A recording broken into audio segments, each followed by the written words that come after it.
is his best pitch.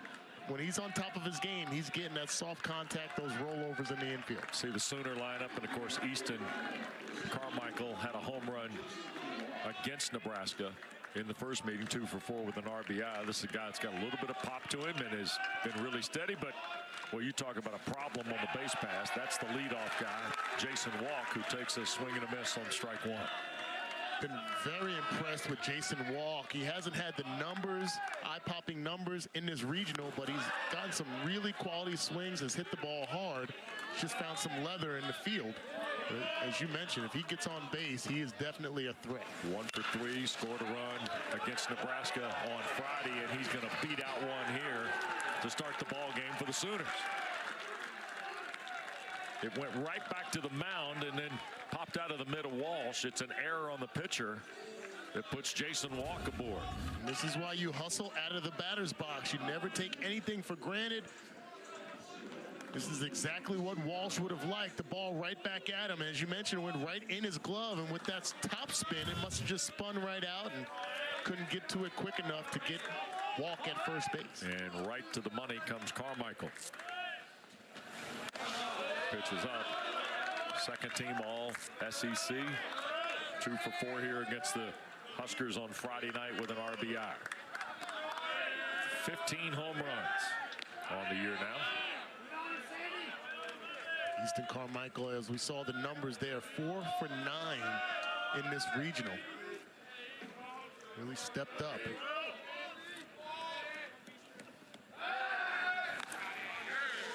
Thrown back over to first. They want to keep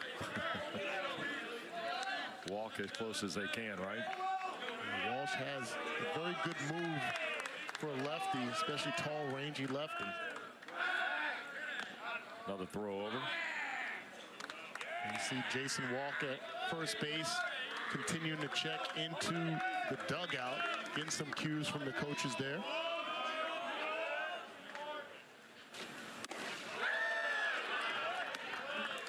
Another component, Wes, of having Walk at first base this quickly is he's going to draw the best pickoff move, so it's going to school the rest of the lineup. Yep. For a team that likes to run. That ball sizzled on the ground is short off the mitt of Carey.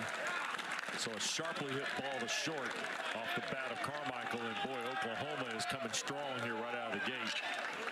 2 errors on Nebraska here in the first, that on the shortstop Dylan Carey. Yeah, this is a tough one. Not sure I agree with the error here, but it hits his glove again. Now, he's playing a little bit more shallow on the infield because of the stolen base threat of Jason Walk. So you see how things can compound when you allow guys on the base paths. Runners in scoring position for the Sooners via the errors, and here is Dickerson, who hit a home run on Friday night as well. Drew Dickerson in right field, starting for the injured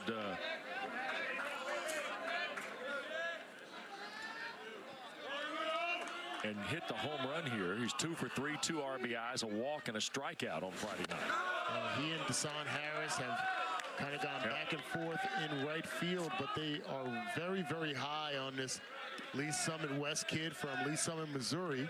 Just a freshman. We mentioned about Nunez on the other side. This is another freshman that stepped up during this regional. Oklahoma 7 for 25 in the regional with runners in scoring position. And here's a flare into center. It'll drop in. Walk will stop at third, and look at this. 2 errors and a hit, and the bases are loaded and nobody out. On the left-hander Will Walsh here in the first 3 at-bats. Dickerson continuing to stay hot for the Sooners. We mentioned he was at the bottom of the lineup earlier in his regional and is elevated to that 3-hole. Comes through right here to advance the runner. Bases loaded. Jackson Willits, who was a 3-strikeout victim on Friday night against Nebraska, got a couple of hits yesterday in the elimination game, or in the game against Carolina, and now all of a sudden Rob Childress is out, the Huskers pitching coach, and he's going to visit with Will Walsh. As Willits, who got a couple of hits last night against Carolina, he's 1 for 9 this year with the bases loaded. And Dana, here's the thing. You don't know how teams handle this part of it. That's Every right. team is always a little different with the elimination piece. And we spoke about this at the top. What's the mentality of Friday night compared to Sunday with somebody leaving town if they lose? Well, I'm sure Rob Childress is out there telling these guys to settle down just a bit. You're going against a dangerous hitter who hasn't been dangerous this entire regional, only has 2 hits and 8 at-bats in Jackson Willits. But at the same time, this is old hat for Nebraska.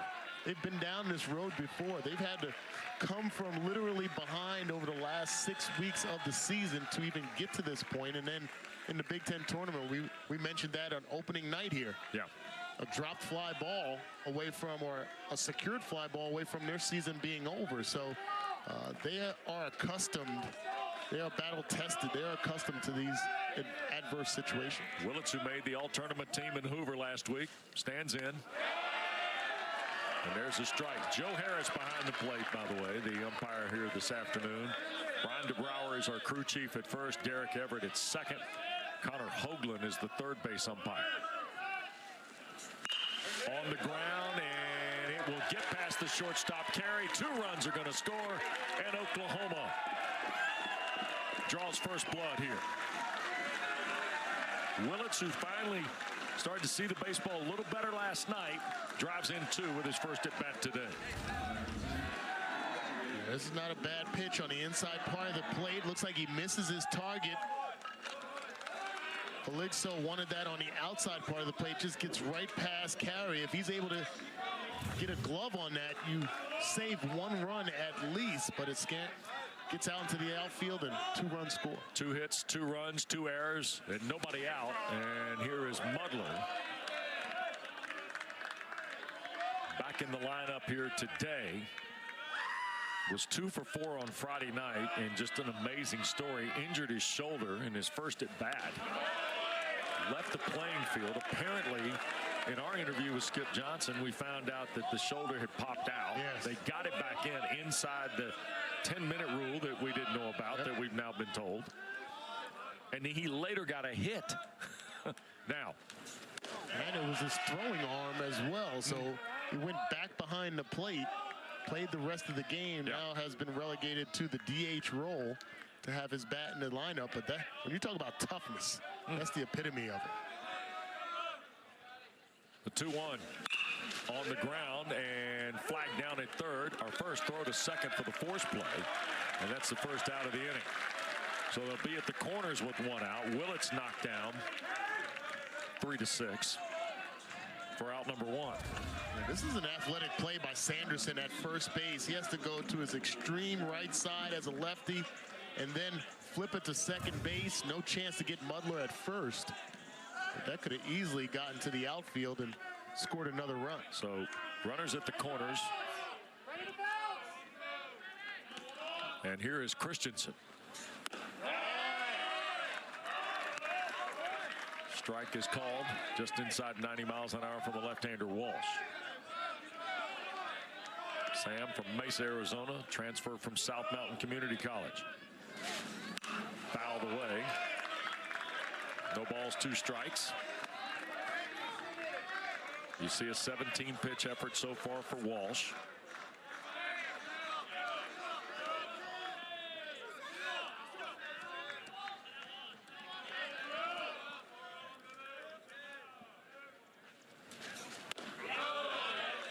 Away, a ball and 2 strikes. It's going to be interesting here. This is eerily similar to kind of the landscape that happened to Oklahoma last night. Yes. From North Carolina. After an early error, Carolina started stringing hits together. All of it happened with 2 outs. Oklahoma this morning has happened with nobody out. Now they got 1. Does Nebraska? Who wins this little sequence? That is rolled out toward third. Second and off the bag. Everybody's safe. Another run in. It's 3-0. Rhett Stokes elected to go knock down the runner on the way to second rather than maybe take the out at first. And now there's still 1 out and 3 runs are in, and it's first and second. Yeah, this is a tricky spin. You can see a little masse on that Ball hit to the third baseman, and we've seen Red Stokes make some gem of a plays at third base and just allows that throw to get away from him. The door still open for the Sooners. Third error of the inning, too. This one charged to Stokes at third.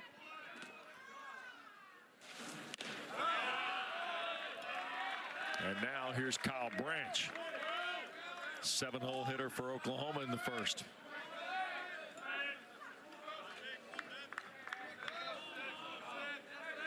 Two errors to start the game, 2 hits. Now a third error has gone on the board for Nebraska. Tough breaks for the Huskers. Going to Will Walsh, his stuff on the mound. We mentioned the velocity, 88 to 91 with the fastball, but he's got a cutter, curve, and change. His changeup is his best pitch. And from the scouting report, Wes, the soft contact is usually the key for success for him, and that's pretty much what's happened in this first inning. It's just the defense not being able to back him up. Yeah, we've seen only one ball really leave the infield. Yep.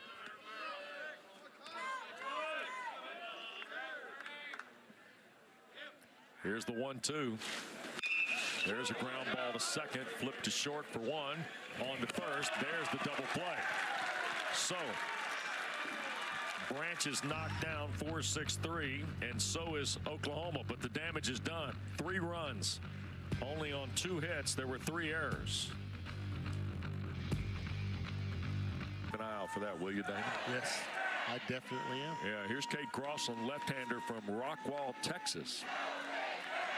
And he's 4-5 on the year, making his 13th start, 61 1/3. So this is a guy they know how to lean on a little bit. Absolutely. He's obviously been the back end of the starting rotation for Oklahoma this season. You see his numbers: 75 strikeouts to 31 walks in 61 1/3 inning. He's a 3-pitch guy. That back foot slider from the left side against right-handed batters is going to be a key for him.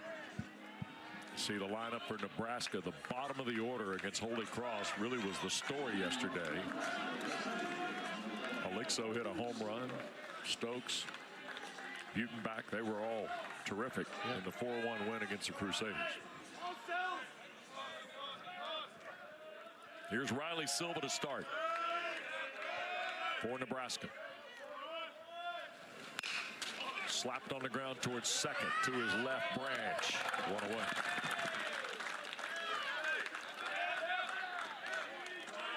You consider what the Sooners have endured this entire regional. Look at some of the numbers. They've kind of changed things around this early in the game. Didn't expect to say that in the first inning, but 19 strikeouts they've had offensively. They've left 21 guys on base. Nunez got an 8-game hitting streak, 4 for 4 yesterday. He's 5 for 9. And he's had 5 of their 16 hits in the regional. We got a chance to speak with him after the game yesterday, and you know, he's very mature for his young age. The only freshman in the lineup for the Huskers. We'll look at 1 away, 2-0.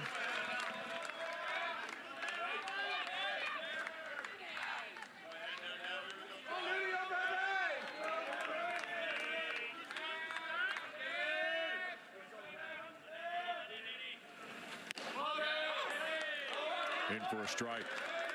2-1. Well, what a bright future this kid's got. Yes. Athletic, solid speed.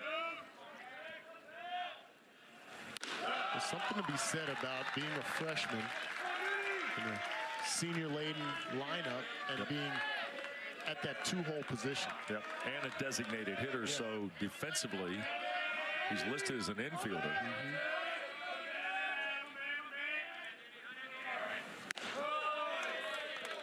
3-1 is a strike.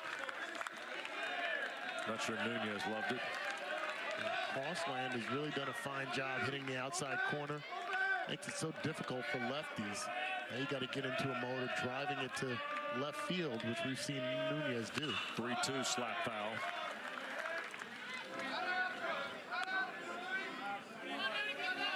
The thing you notice about Nunez at 5'11", 180, he's got really good hand and bat speed on his swing.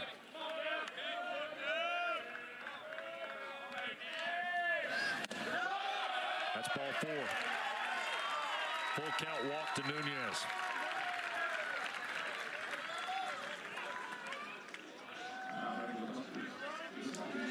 So base runner for the Huskers with 1 out. Very disciplined at the plate, Nunez. Trying to get things started. Not a big stolen base threat. 4 of 6 on the season. Brumbaugh 2 for 4, a home run yesterday. Gave Nebraska the lead, and they never looked back against Holy Cross. He was 0 for 4 against Oklahoma.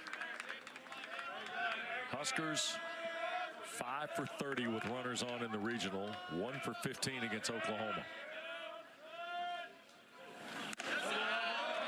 There's a strike on the outer edge, about letter high. Brumbaugh has good speed out of the batter's box on the base paths as well. This might be the day we see some more running from each of these teams. Yeah, that's a good point. Do or die situation. Go with what brought you.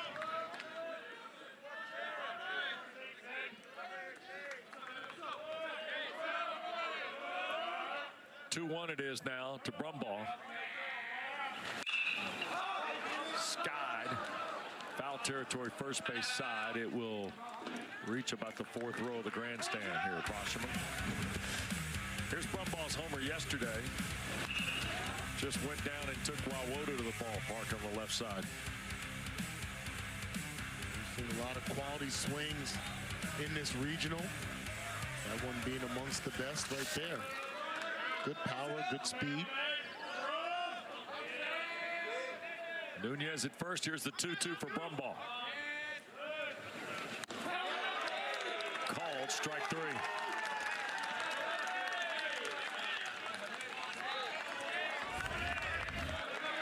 Cross land. It's a good breaking ball on the outside part of the plate. Tough pitch. He said he got a back foot slider. Yeah. Here's Swanson now. 0 for 4 yesterday with a strikeout, 1 for 8 this weekend. 4-hole hitter for Nebraska. 2 down now in the Huskers first.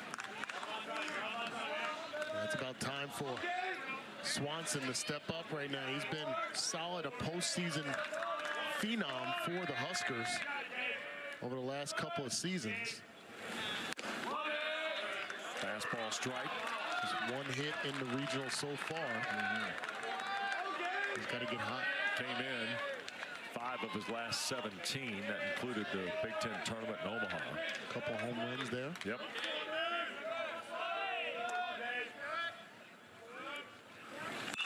That one rolled over to the left side. Play at third. Strong throw by Willis.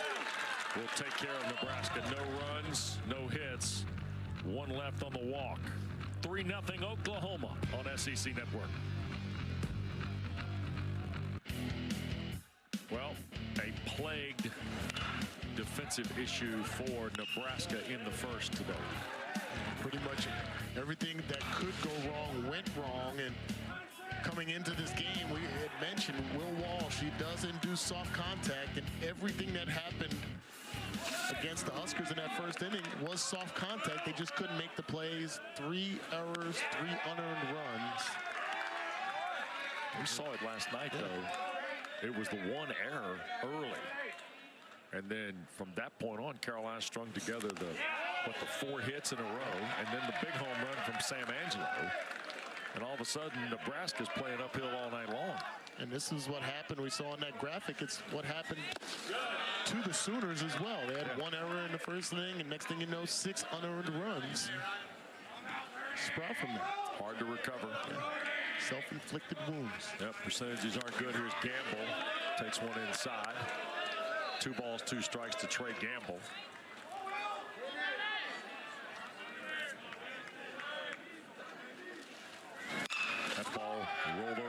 first.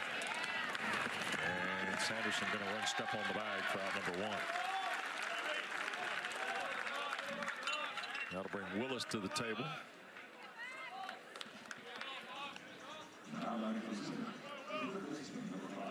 The junior third baseman for the Sooners from Ruston, Louisiana, D2 transfer. He was a Division II Player of the Year. Slugged at .525 in 64 starts, and he'll foul a bunt up the third baseline. Tall, rangy third baseman. Very good speed as well. It's a luxury to have that kind of bat, that kind of ability at the bottom of the lineup. Kind of old school extension to the 9-hole guy being basically your second best leadoff hitter. Yep.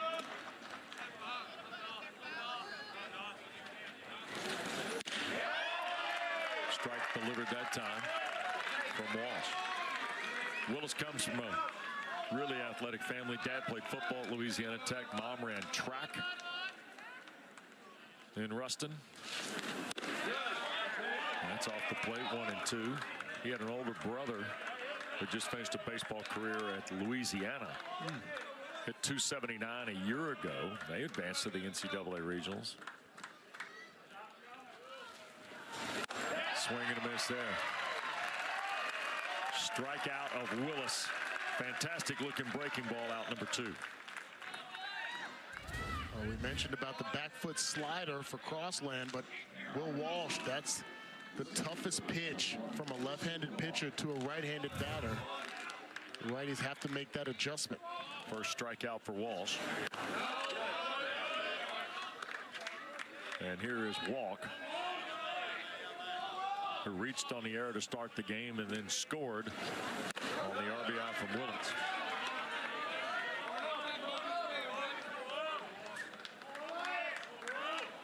.2-0 it is to Jason Walk. Swing and a miss, 2 and 1. Off speed working well for Will Walsh here. Curveball we saw to get the strikeout. That was a changeup in low 80s. 2 and 2.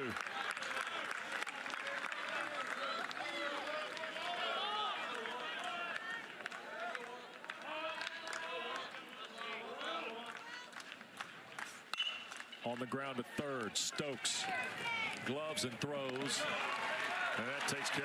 Oklahoma retired in order. A little better inning for Nebraska defensively, still trail 3-0.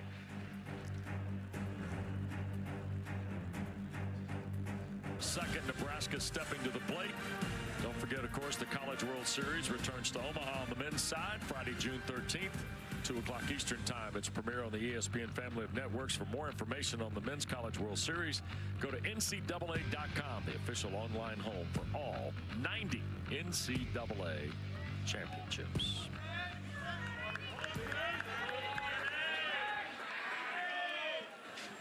First pitch to Case Sanderson. Thrown by.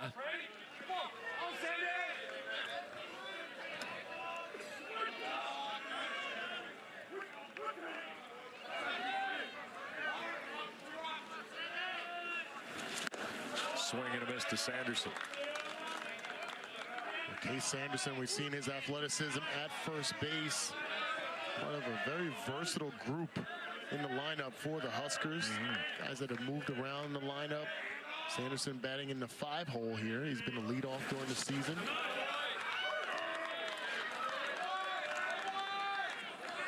We've seen Nebraska twice. I keep coming back to the same thought. Got to get something going on the base pass. Got to get some offense rolling here, right? Well, coming into this game, they're 1 of 15 with runners on base. Sanderson strikes out, couldn't hold up on a fastball. Well, I should say 1 for 15 in the first matchup. There's a fastball up and in, and Sanderson just can't catch up to it out of the strike zone. The elevated fastball we've seen time and time again in this regional. It's worked well for pitchers. Dylan Carey next.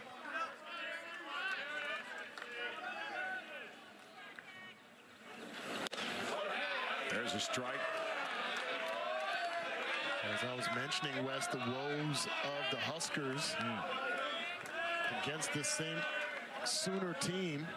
They were 1 for 15 with runners on, 1 for 9 with runners in scoring position, just not able to string things together. It's kind of been par for the course for them in the regional. 5 for 30 with runners on base, 4 of 20 with runners in scoring position. It's a hard way to live, isn't it? Tough on the pitchers, too. And when you have something happen like in the top of the first, where unforced errors create an issue, now it brings back all that into focus now, and it's 0-2 to Dylan Carey. Here's a look at what we saw the last 2 nights. So count it up, 4 for 20 with runners in scoring position. The 5 for 30. Yeah. That Dana mentioned. And in this event, when that kind of stuff happens, the pressure then on the other stuff starts to rear its ugly head. And now 0 for 2 already with runners on today.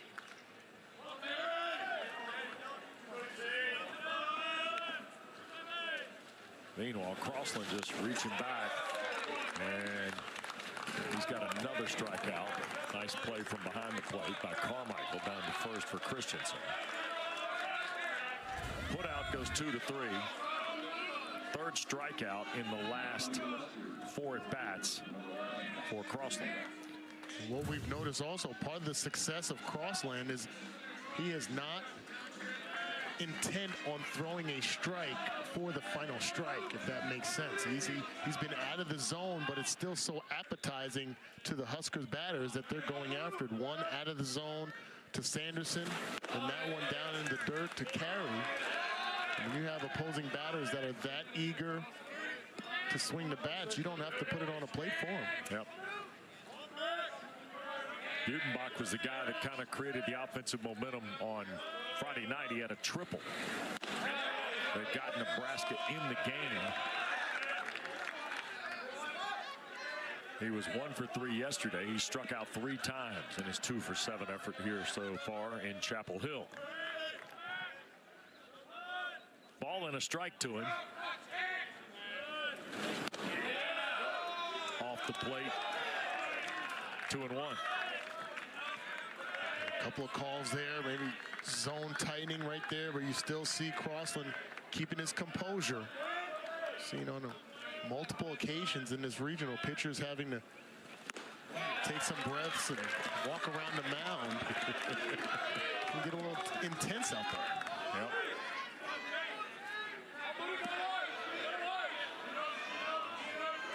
Two and 2 with 2 down. Shift in play to the right side. The third baseman, Willis, is basically lined up at shortstop.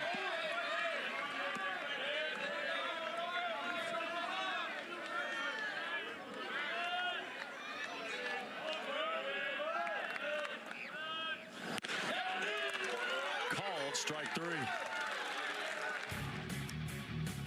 Well, Kate Crossland starting to hold up his end of the deal. 4 strikeouts in the last 5 batters. And Oklahoma still riding that 3-run margin from inning 1 at the end of 2 against Nebraska.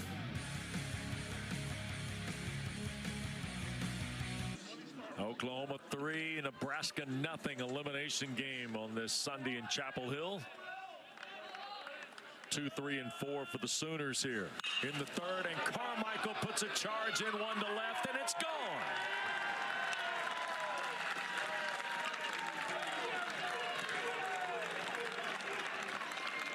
Easton Carmichael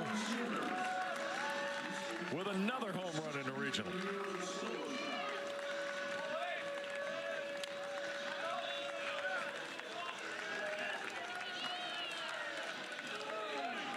What a great display of hitting by Easton Carmichael. We've highlighted him in the lineup each day in this regional, and that's why he has the capability of changing games with every swing. He's hit the ball hard just about every single at-bat in this regional. He parks one over the left field fence, puts a charge in that one. Yep. and makes it 4-0 now.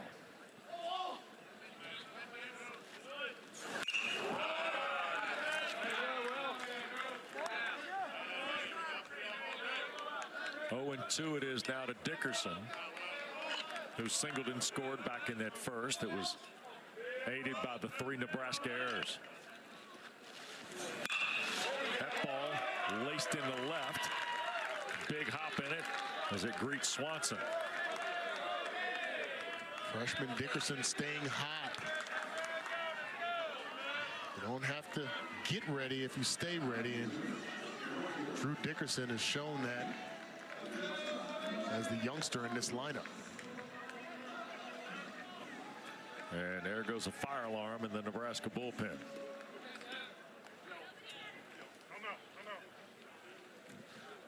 And now out comes Rob Childress, the Huskers pitching coach, to talk to Will Walsh.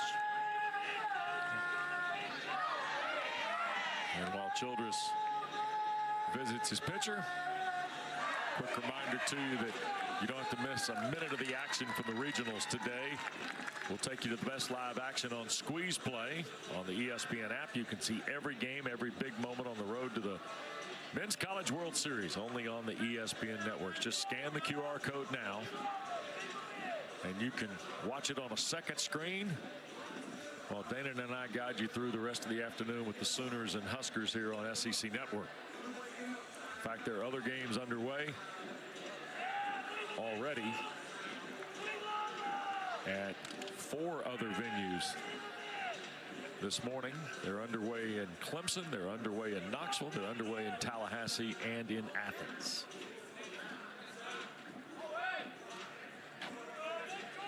I think ours is the quick coolest. visit, huh?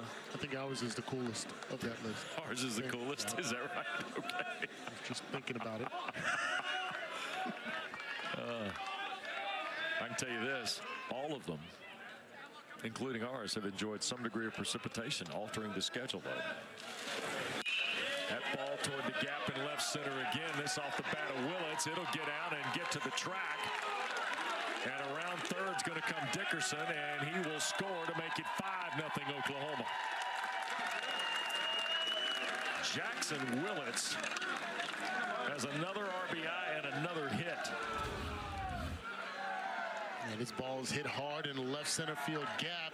Silva, who has great speed out in center field. It looked like Swanson was looking to defer to Silva. May have had a better chance at a diving play, but there you see Drew Dickerson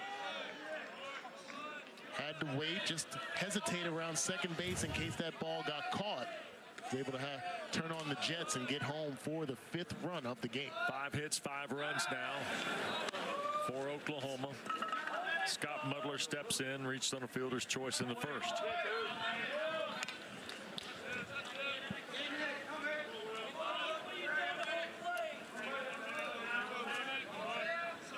Nobody out here in the 3rd. In for a strike to Mudler.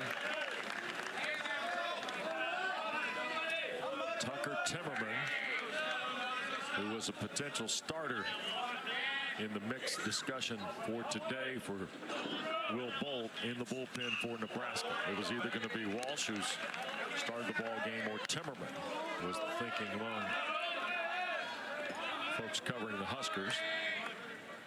And we may in fact see Timmerman and Walsh before it's done today. We got Johnny Allstaff going for the Huskers. Do or die in this situation. That's in the dirt. You can incur some issues defensively and teams plate runs against you, but again, I've been around baseball a long time. You have as well. I've never seen anybody win a game with a 0 on the board. Yep. Like, you got to score runs. Yep.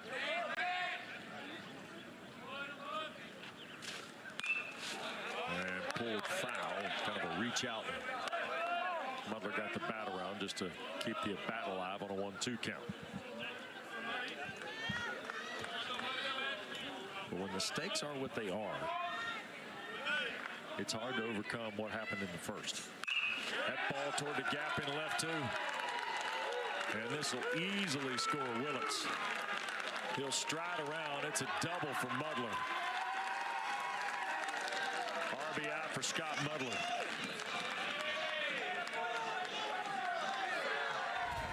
And it is 6-0 now. 2 strikes, pitch out over the plate. Look at the level swing right there. That's elevated out of the zone to some extent, and Mudler is able to get a quality level swing, punch it out to Swanson. Didn't get to it quick enough, and Mudler showcases some speed there to get the extra base. And we get a pitching change here with nobody out in the Oklahoma third. They had 3 in the first, now 3 in the third, and we get a pitching change for the Cornhuskers. We'll take a break in Chapel Hill. Back after this. Who will have to try and beat Carolina twice to advance to the Supers, and this region is opposite the Eugene Regional, which has been flipped upside down on its head. To be quite frank, there's a strike in there from Tucker Timmerman, who is the latest pitcher for Nebraska, the second of the day from Beatrice. Good-looking sophomore. And he works to Christensen here. Nobody out. 3 already in for Oklahoma. Just his 12th appearance, Dana. Yeah, he's been leaned on more as of late. 33 2/3 innings, 30 strikeouts. He's given up the 33 hits, so the ball does get put in play with Timmerman on the mound. Just missed. 1-2 it is to Christensen. It's going to be 88-92 with the fastball. His slider and his changeup are his 2 best pitches. But he does have that fastball that can generate some sink.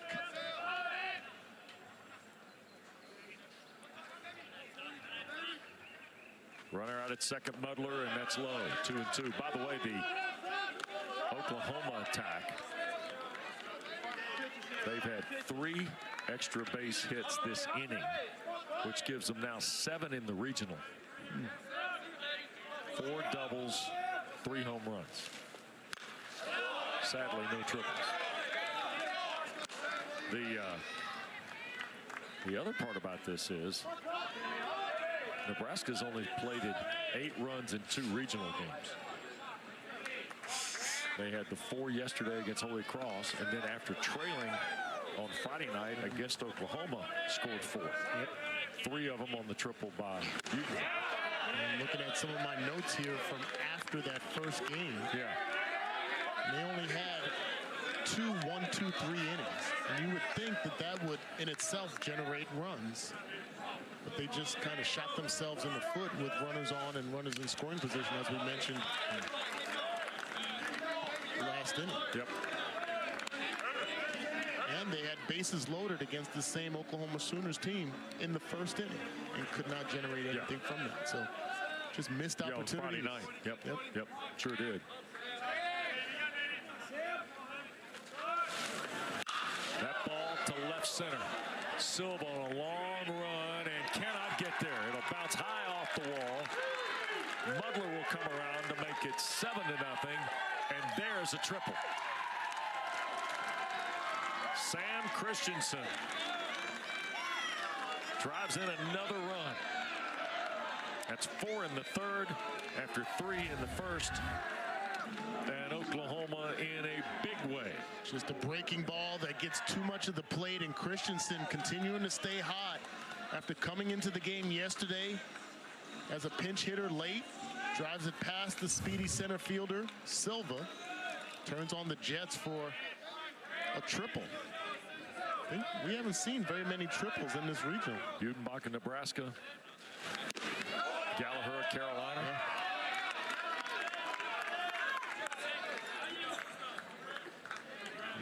With no outs here in the third inning, the Huskers defense going to play infield in on the grass. Runner at third. That ball served toward the gap in right center, and whoa, what a play that time by Silva. That's out number 1. Christensen will tag and score to make it 8-0.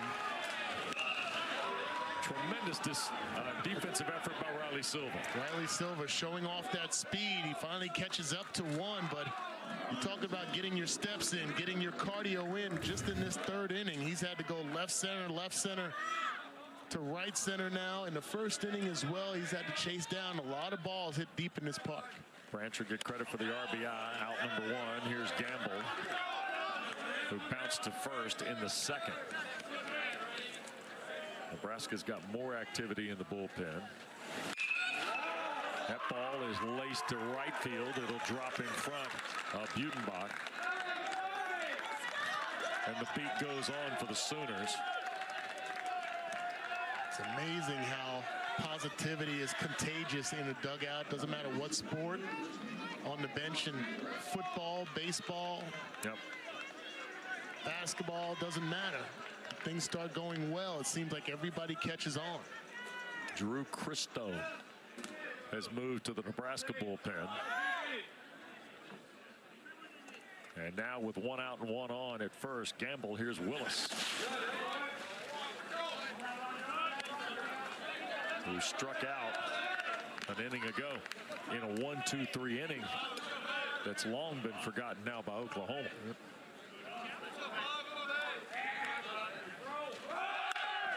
And that ball is ripped in left, and round to third. It got bobbled out there by Swanson, and around will come Gamble to score. How about that?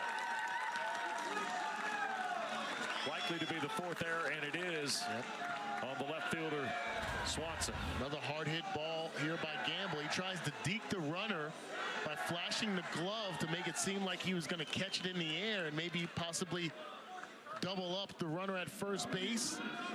And the ball skips off the grass, gets up into his chest, and there you see Trey Gamble able to score. That's another great hit by Dawson Willis. Hits the ball hard again. Single and error on the left fielder to get second base for Dawson Willis.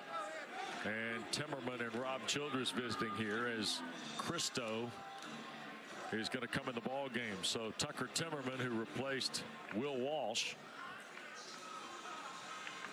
will give way now to Drew Christo. And another change here for Nebraska. In the third, 9-0 Oklahoma.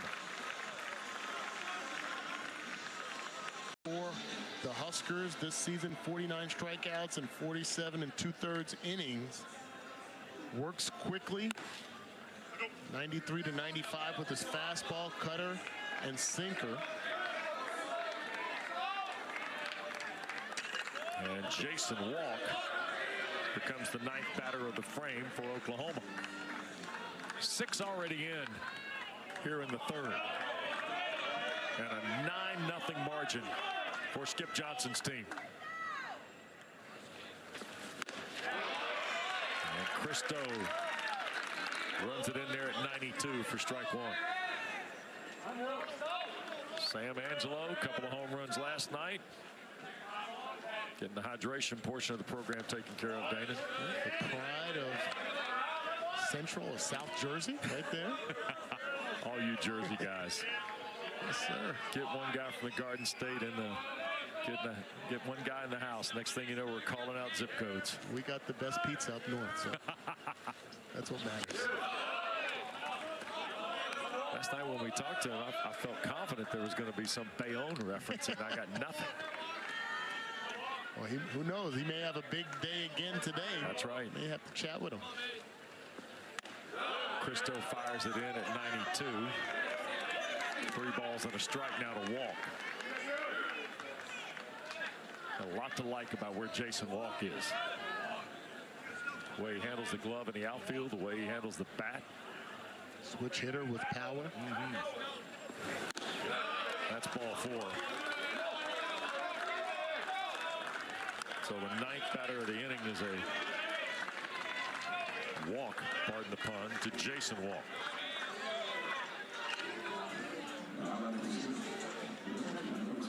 Now here's the forever argument that I'm going to put on the table for you. Oh boy. When you use the term a team has batted around, Sure.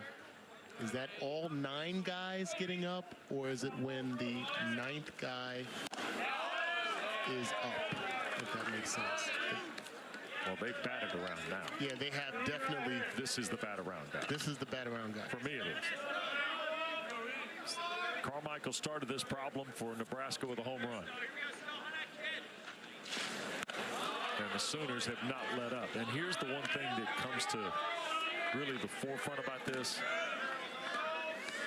Oklahoma had a bad night at the office last night. And it started early. Now, if you go back and take the last 3 innings of last night, here's a fly ball straightaway center field for Silva. And this will be out number 2.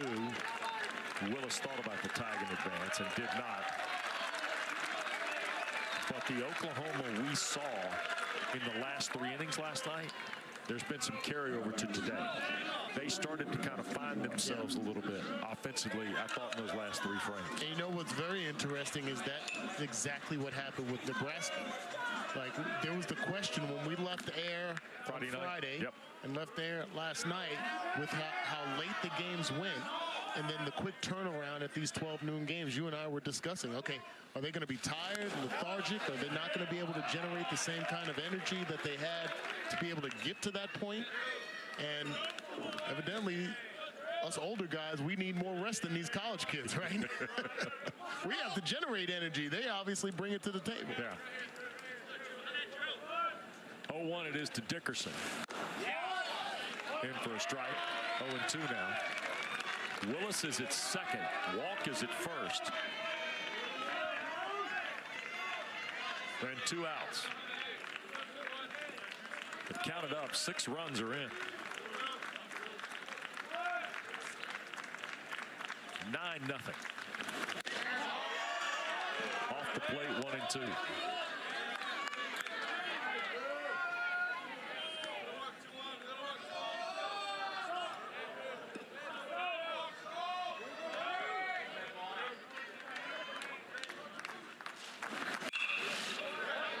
Fouled out of play. 1-2. I will say this. Now, last night, the game ended, and Oklahoma was out of here. Yeah. Quick. Yeah. I mean, they had a plan. It felt like post-game that what they wanted to do. That's in the dirt. Now they'll advance on the ball. And boy, Willis awkwardly went into the bag at third, didn't he? They had a face plan. Yeah. At third base. They actually got a gasp from both dugouts there. He's going to hear about that. Yeah. Back at the hotel, I'm sure, or maybe even back in the dugout. So a pass ball gets Willis to third. Walk stayed at first. 2-2 it is, though, to Dickerson.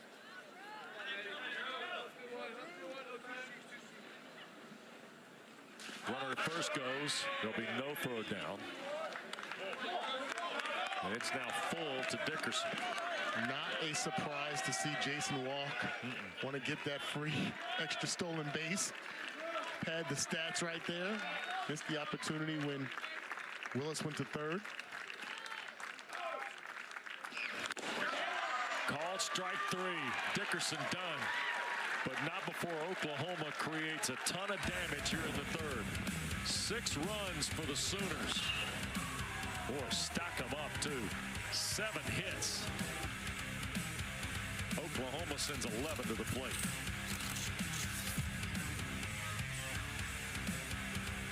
At 6 Eastern, they'll meet the winner of this game. And right now, looks like it might be Oklahoma, who would be the home team, by the way, against Carolina tonight. Strike from Crossland. Starts the at-bat for Rhett Stokes. First time we've seen Stokes today. There's another one. 0-2. Also remember, for the viewers, it is double elimination. So tonight, whoever UNC plays has to beat them twice. Yep. That game tomorrow, TBD. 0-2. Swing and a miss. Down on strikes goes Stokes. By the way, in the half-inning break a moment ago. And a strikeout number 5, by the way, for Crossland. 4 straight.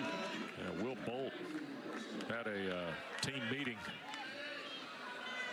And pretty much a one-way conversation, it looked like. And I'm sure Will Bolt being the accomplished player that he was, and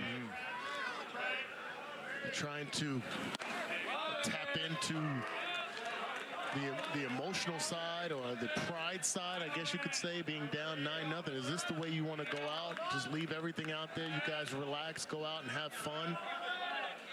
Whatever semblance of a message that he put together, I'm sure those were some of the sentiments there, because in the end, this is a game. You're on a stage that only a few college programs are privy to. Go out and have fun and leave it all out there, and however the chips fall, they do. Alixo stands in. He homered here yesterday against Holy Cross.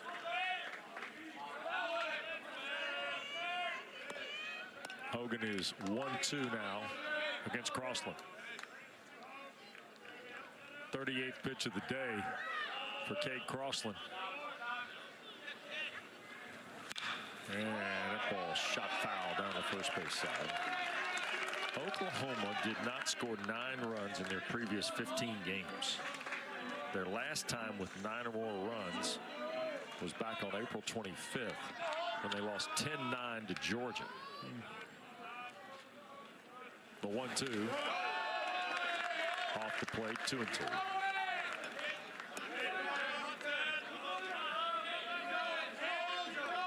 But they are in big time control right now, with 9 on the board on 9 hits, and Nebraska's helped with 4 errors too. 3 in the first inning. The Huskers do not have a hit yet against Crossland.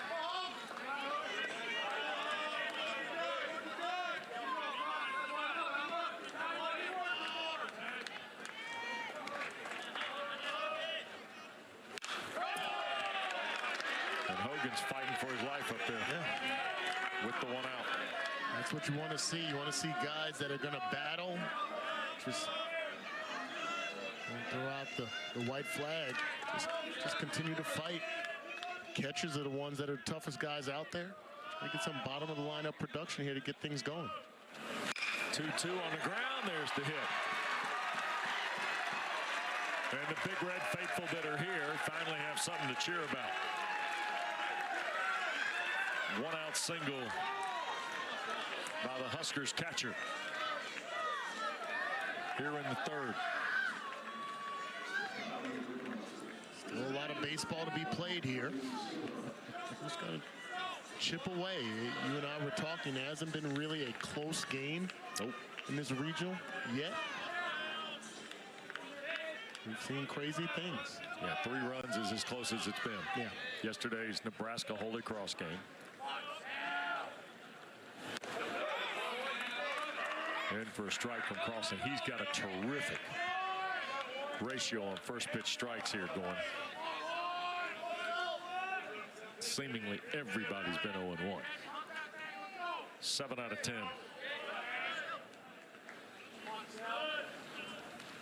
Foul back. 0-2. There've been a lot of these too. Yep. And really, you mentioned this at the top. You get to the 3rd guy, if you will. This is the guy right here who can change your day. That's right. Because he's in the 3rd and he's cruising. That means Skip Johnson can keep the lights off down there, doesn't have to stress anybody, and they kind of breathe a little bit of new life into what they may have to do tonight if they hold and do this. And just that little piece of confidence. And the fact that you're up 9 runs. So you don't have to feel like you're quick on the trigger, that you have to kind of generate a game plan on, you know, at this point, regardless of how things unfold, unless Crossland gives up a couple crooked numbers. Yep. No, you're just saying, hey, give me 100 pitches. Yep. However long you can last, 100 pitches. We don't have to tap into the bullpen, especially having to play later this evening. It's not like playing tomorrow where guys would get 12 hours of rest. Silva flips this toward right. Coming on, Dickerson. He'll have that for out number 2. Runner will stay at first. And Helixo. And now here's Nunez, who walked. And up until the single by Helixo was the only base runner Nebraska had. So Devin, who had 4 hits yesterday, steps right back in. 4 left-handed batters in the lineup for the Huskers against the left-lead Crossland. Off the plate, 1-0.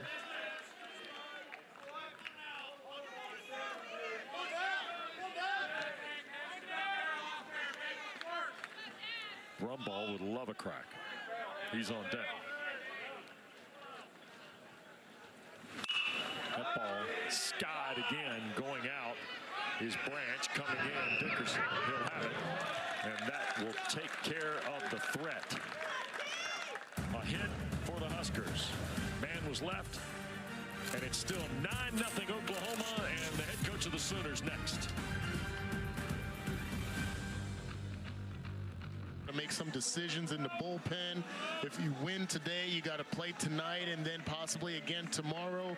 How does all of that factor into how much length you have with Crossland and what decisions you make in the bullpen thereafter? Well, somebody's always got to step up. I mean, you know, they got to give us some length somewhere, and that's what ends up happening. They got to step up and give us some length. And my dad used to pay his bills in his cowboy hat and pull a bill out, so that's what I kind of got a cowboy out with names in it and start pulling them out. So, you know how that goes. Hey, by the way, how big's the cowboy hat that the names come out of? Yeah. Because it gets talked about a lot. I'm just curious, you know. Yeah. I mean, big 10 size? gallon hat. 10 gallons? Oh, yeah. Sure. Okay. Tell you what, man. 10X Beaver. Appreciate your time as always. Thanks, Coach. Okay. Appreciate it. I would like to see the hat. Are you a big cowboy hat guy? No, absolutely not. No. You're from down south. You're a southern Yes, guy. I am. True. But I'm not a cowboy hat guy. I used to wear cowboy boots, but that was many moons ago. I've never worn cowboy boots. The first time I ever saw cowboy boots was when Hayden Fry visited my house to recruit me as a senior in high school. The first time I had ever seen them in person. I tell you, I enjoy so much. And this, full disclosure, first time I've ever been around Skip Johnson. Heard a lot about him. I so enjoy talking to him. Oh, yeah. This whole coaching staff. Yeah. Todd Butler's on the staff. Oh, Todd Butler now. He coached a couple of kids I coached in youth baseball at Missouri. Yeah.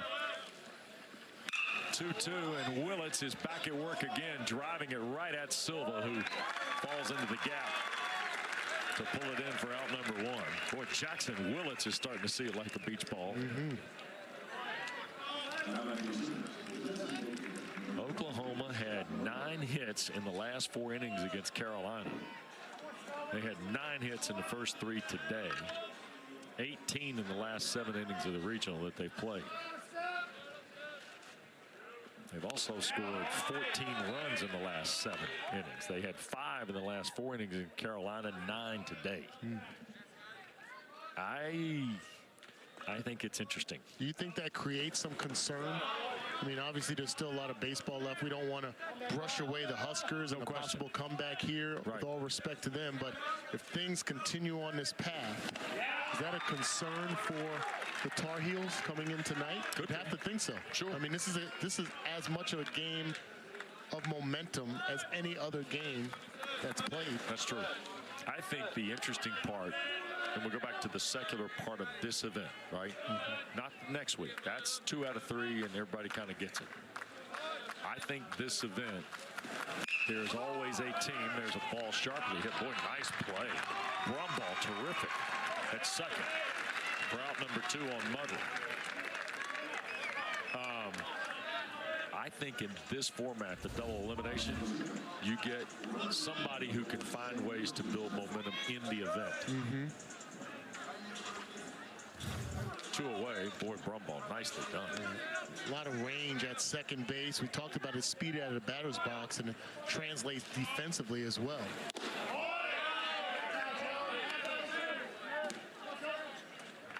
Is that 10 gallons? By the way, that looks like that's the hat I can get away with. If I wore a cowboy hat up to Jersey, yeah, I'm not sure I'd make it. They'd certify me or something. I'll tell you that. That's like one of my hats. It is? To play golf in, yeah. Oh, you wear one? Oh, Absolutely. You're a floppy hat golfer. Okay. Well, I have to, got to keep it, you know, covered up, man. You got to keep sprayed it up and covered there up. You go. 1-1. Swing and a miss. That's my mowing hat. I just mow the lawn in a floppy hat. I'm a big lawnmower guy. I am. Ride it, Nope. push it. Push. Okay. Get the old NFLPA workout, huh? Yep. Twice a week. 2 and at 2. least. That's a good one. Takes me about Is that like 40, that one? Like that one? Yeah, a little bit bigger. A little bigger. All right. Somewhere in between those two. Off the plate. Full now. We got some people around here. We might be able to get you a sous vide to take home. The UNC? Maybe. Maybe. I got a Hawkeye one. I'm sure of that. 3-2.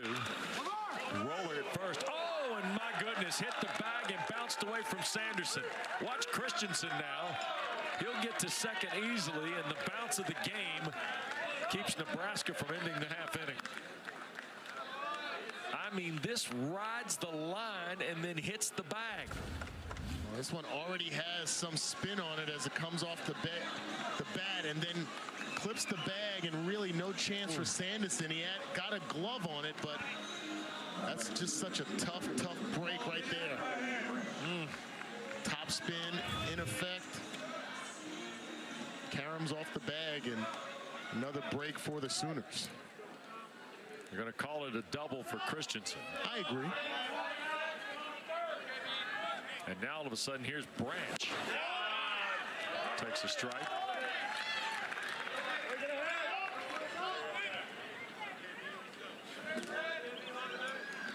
one.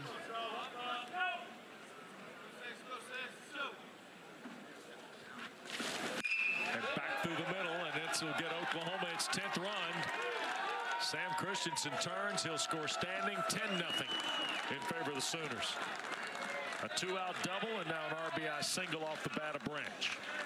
Tough breaks against the Huskers, and give credit to the Sooners capitalizing on every opportunity so far in this game. Another drive, good level swing there by Kyle Branch. Right back where it came from.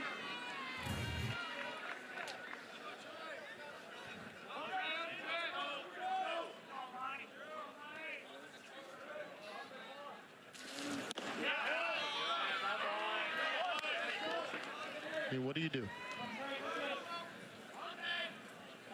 It's amazing how it happens. Tough break. It's amazing, man. Yeah. It's amazing. Ball fouled off. 0-2 it is to Gamble. This is our second chance seeing Christo this weekend. I like Drew Christo. Oh, yeah. He is solid. Quick. These are the type of pitchers as a position player you'd like to be behind. Guys that keep you engaged, move the game along quickly, pounds the zone.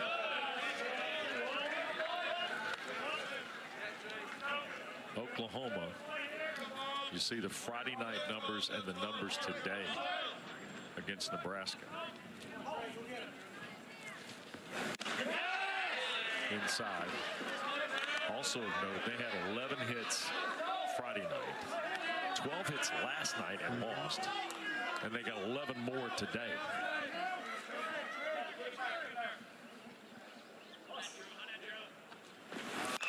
That ball rolls over toward first. Now Sanderson gets that, steps on the bag, and that'll take care of it. So, 1 run, 2 hits, no errors, 1 left.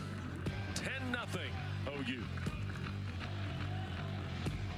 10 runs, 11 hits, and the parade started early, and it's been run often here on Nebraska as we go to the bottom of the 4th inning. Don't forget, every afternoon from 3 to 7 Eastern, 2 to 6 Central, Paul Feinbaum says here you can be entertained by his knowledge, his takes, and his callers. The Paul Feinbaum Show, weekdays right here on the Southeastern Conference Network and the ESPN app.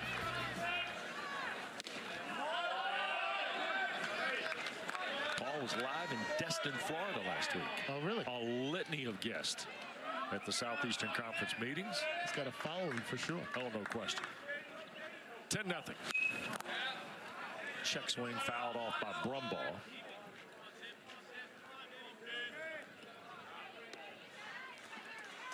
Caden Brumbaugh, 3-hole hitter for the Huskers,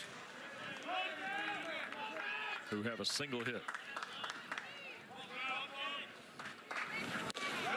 Off the plate.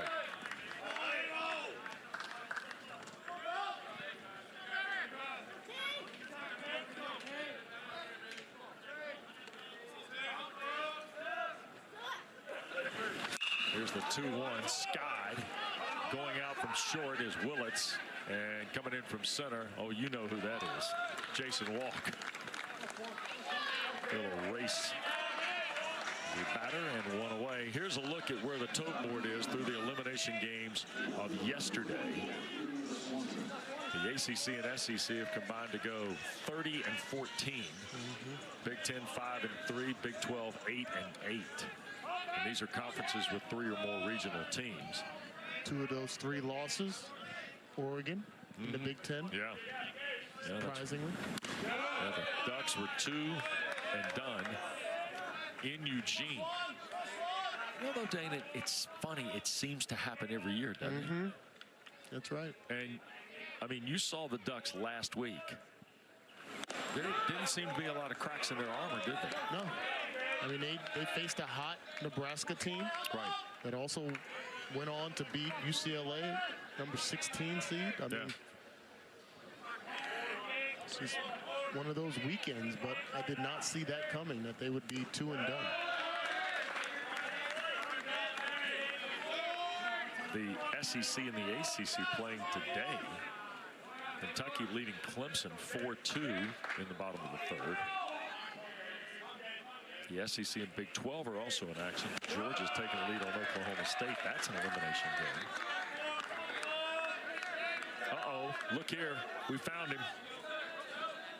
There is best friend forever. BFF. You gotta go. Does he know there's a Hawkeye legend up here? We sense each other. Is that it? Yes. That ball is hit to center, and it will get in the gap between Walk and Gamble. And watch Swanson stop at second. 1-out double for Gabe Swanson. Second hit of the day for the Huskers.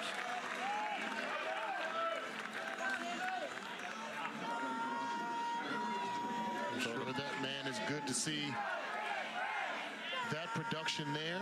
Yep. Another extra base hit, a postseason extra base hit for Gabe Swanson. So Swanson gives Sanderson a chance here with 1 out. Lefty on lefty set up for Crossland. And he takes a strike, does Sanderson.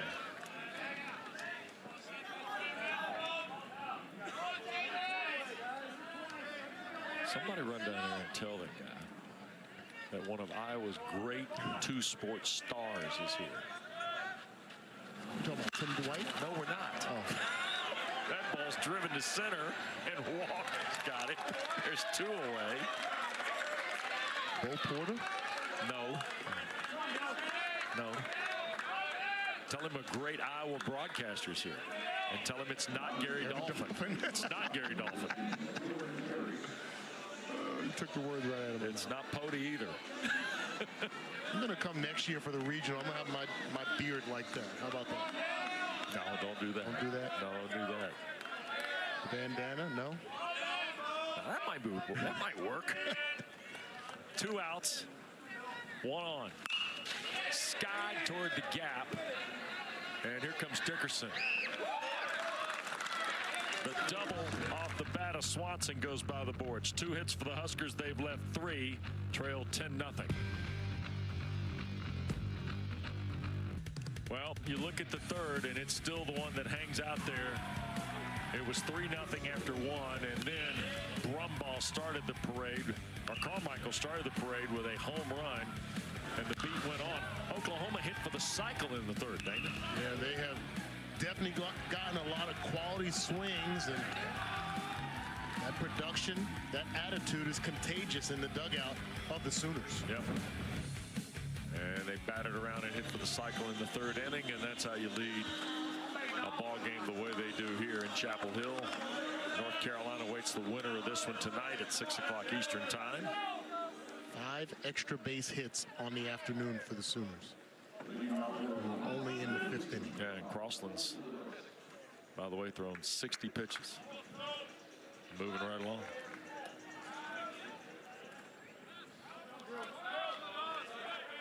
Willis waits and pulls that foul.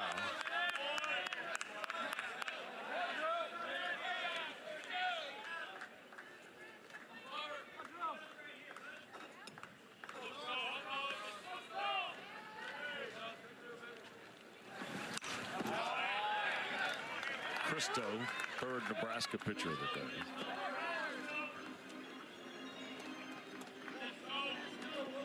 Has allowed just 2 hits so far. There's a ground ball sharply hit to short. Carey will throw over offline, and that might be the 5th error of the day on Nebraska. And indeed it is. And this looked like Carey at short. Let this get into his body just a bit.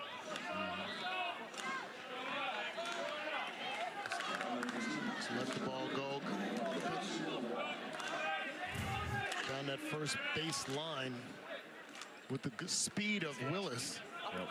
Made it a tougher play than it should have been. Second error of the day on the shortstop. Here's Jason Walk.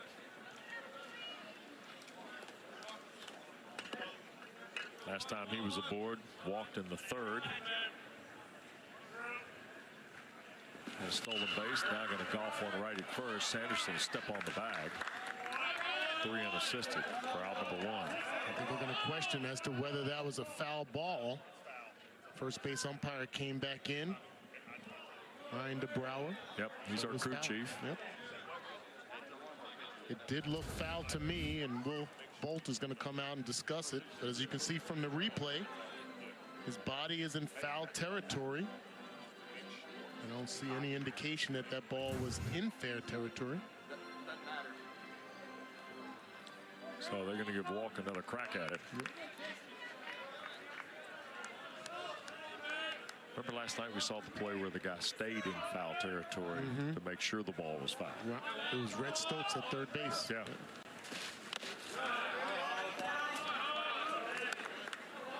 It's little things about where you are as much as what happens. You're exactly right. I remember a major leaguer. There was a pitcher with a bunt down the third base line. He swiped it into the dugout, but it was still fair when he did it. That ball is hit high to right by Walk, and going back and looking up, and it is caught by Butenbach. Jason Walk almost hit it out of here, which would have been his 9th home run of the year. I'm impressed by that young man. He patrols the outfield with great speed and range, has a good arm. He swings the bat from both sides. It's power and pop. 1 out for Easton Carmichael now.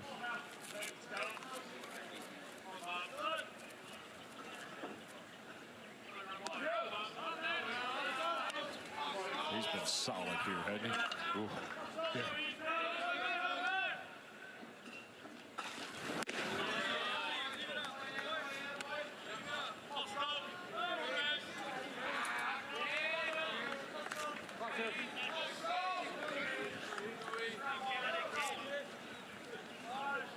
To Carmichael.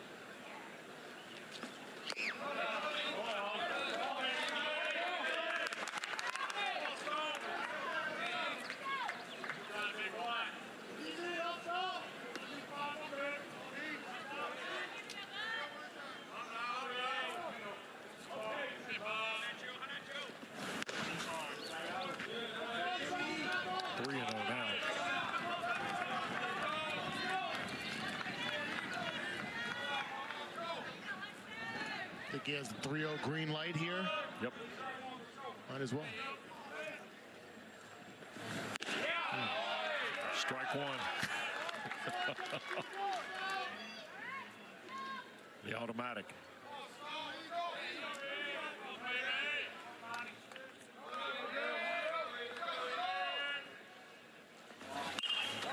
Skied back.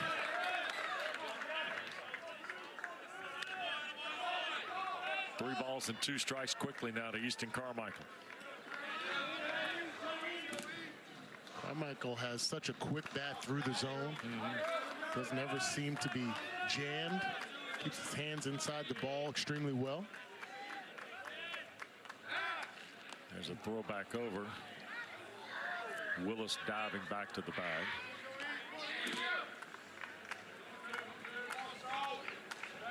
You start thinking about Skip Johnson was the Big 12 Coach of the Year last year. And one of the things I saw that was, there's a walk, by the way, a full count pitch. So Carmichael will be aboard. Willis down to second. The part about his work in Norman, we touched on this last night, is they have been very good every year. I mean, national runner-up in 22, right?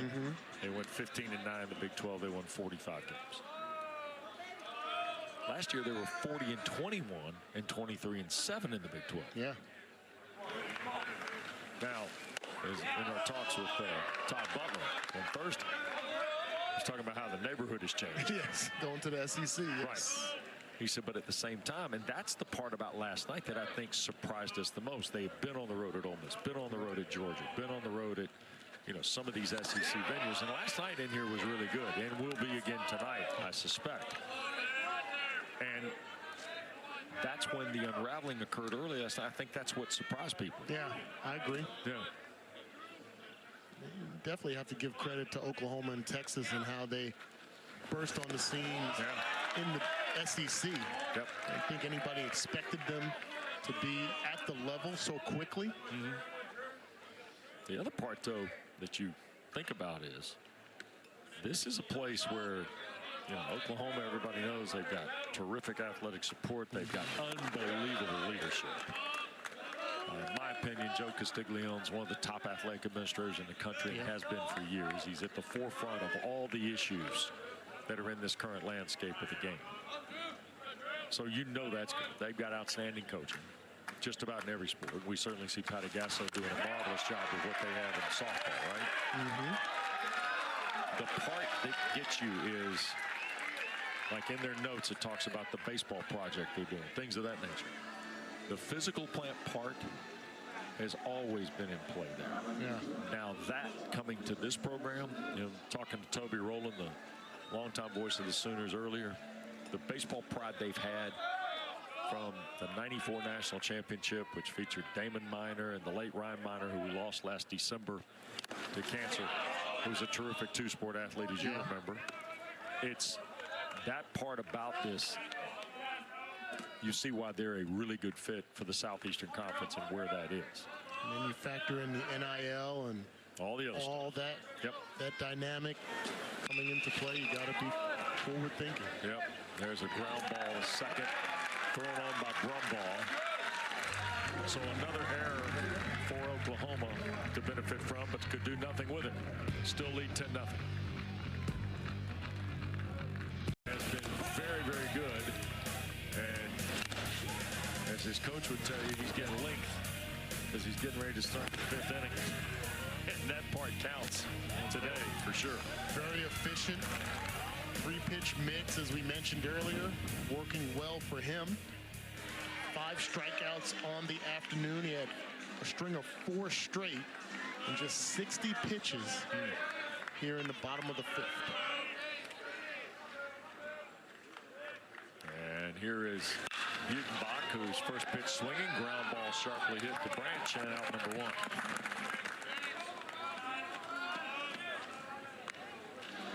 So that moved quickly.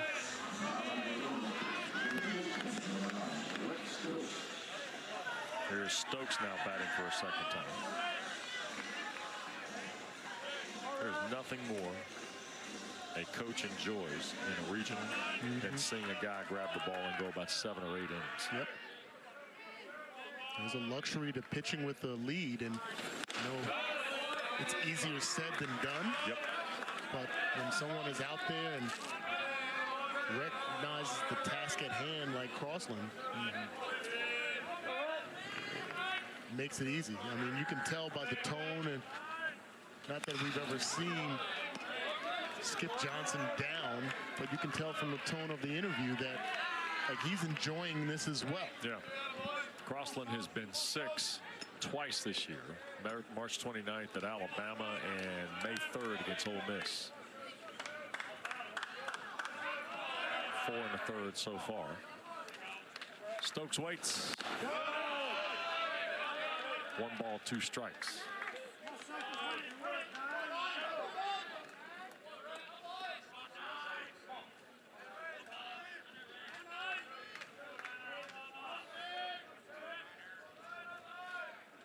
Winds on the 1-2. There it is. Struck him out. 6th strikeout for Crossland. Out number 2 here in the 5th.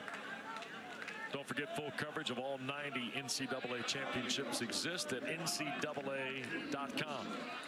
And if you're looking for full coverage of the Men's College World Series, you can find it there. Full scoreboards, articles, videos, and more. Omaha action starts on June 13th. It's available across the ESPN family of networks. 2 outs. First pitch swinging, fouled away by Alixo, the catcher, who had the first Nebraska hit of the day.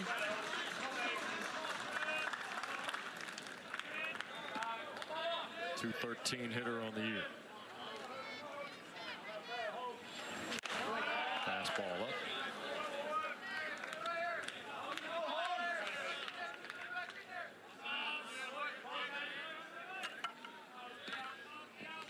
Hogan was 2 for 6 coming into today. He was 2 for 3 yesterday with the home run. Missed on a breaking ball, 1-2.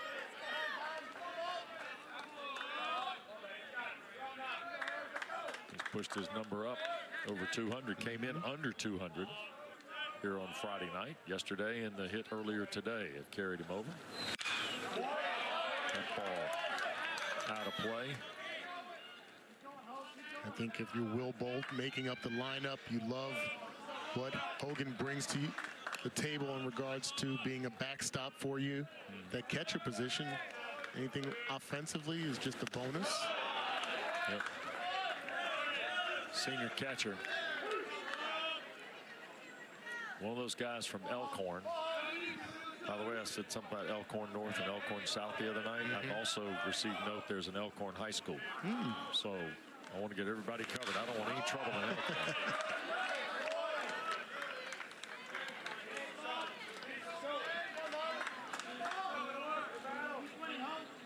Two and 2 to Alixo.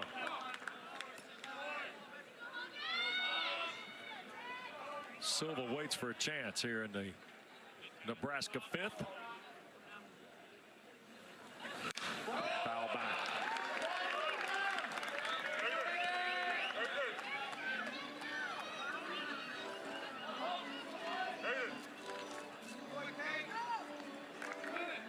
So we'll do the 2-2 again.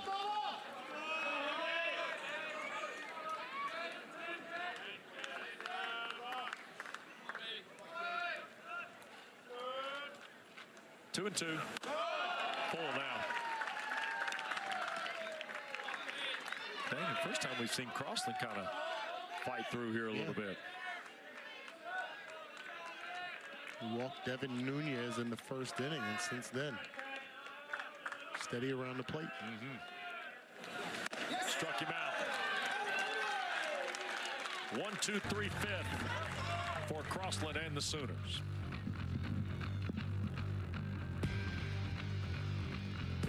Been telling you all weekend, it is terrific.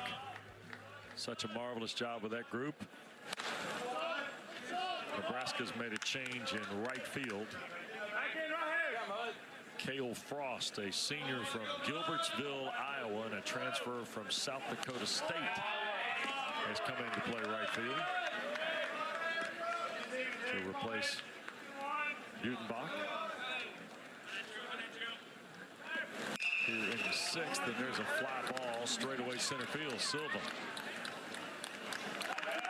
will take a look and pull it in off the bat of Mudley. Scott, you and I were discussing, we actually talking on air about Skip Johnson and his coaching staff and coming onto the scene in the SEC and what he's been able to do and what he was able to do in the Big 12 and in recent years. Definitely got to give credit to his coaching staff as well. Todd Butler, Reggie Willits, Russell Rayleigh. Totally agree. And we were talking about the NIL. I'm interested to find out you've been around multiple sports for many years. The NIL, your perspective on it. Oh boy. 2-0 pulled foul. I don't have any issue with compensation. I am of the belief, though, that the more the business side of this takes shape, the more balance has to be created. And you have a perspective that when I hear people who have done what you've done, benefit from the college experience, benefit from the professional experience to, then have a professional and a personal life that, has been rewarded. Right? Yes. I think that message still needs to be found somewhere in this. I agree. Yeah. And I'm of the belief that we can learn a lot from the pro side of this. The more they want to get into it, as we move closer to that, I think it puts a little bit more pressure and a lot more difficulty on coaches. Oh, yeah. Yeah, I got a chance to Todd Butler, I mentioned, the assistant coach for the Sooners. We kind of go back. He recruited several of the kids I coached at the youth level. Class of 2014, I think they were. And so had many interactions back then. Now, that was obviously before NIL. And just in talking with him here at the regional and other coaches and hearing how they have to factor all this in, the transfer portal opens up tomorrow. Yeah, that's correct. So how you're maneuvering, trying to win a regional, trying to get to a super regional, trying to attain your goals between the lines and on the diamond, but then also fielding phone calls and emails and trying to navigate all that traffic of the transfer portal and what money you can offer and so on and so forth. It's just an extra dynamic. Yeah. Makes it a little bit more challenging, but it's been necessary and it's way overdue. No question. Ball down the line and right. This is a long run for Frost, and he can't hang on to it. Cale Frost was taking a shot on his first defensive chance and had a chance to make a play in foul territory and couldn't finish it. A great effort by Frost out there, and not comfortable or not familiar with the surroundings here. Don't know how close you are to the fence. Just couldn't secure it. Playing in his 29th game today, Cale Frost.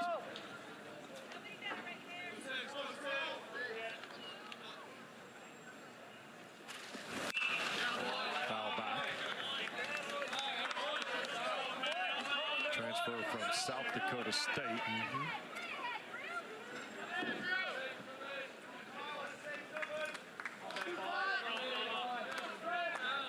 Played one season there. He's at Kirkwood Community College. I told you he's from Gilbertsville, Iowa. Went to Don Bosco Catholic School, where he was also two-time All-State in football.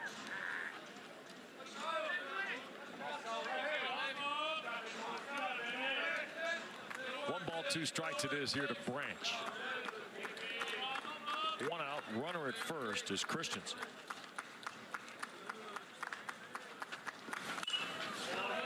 Foul back to stay alive.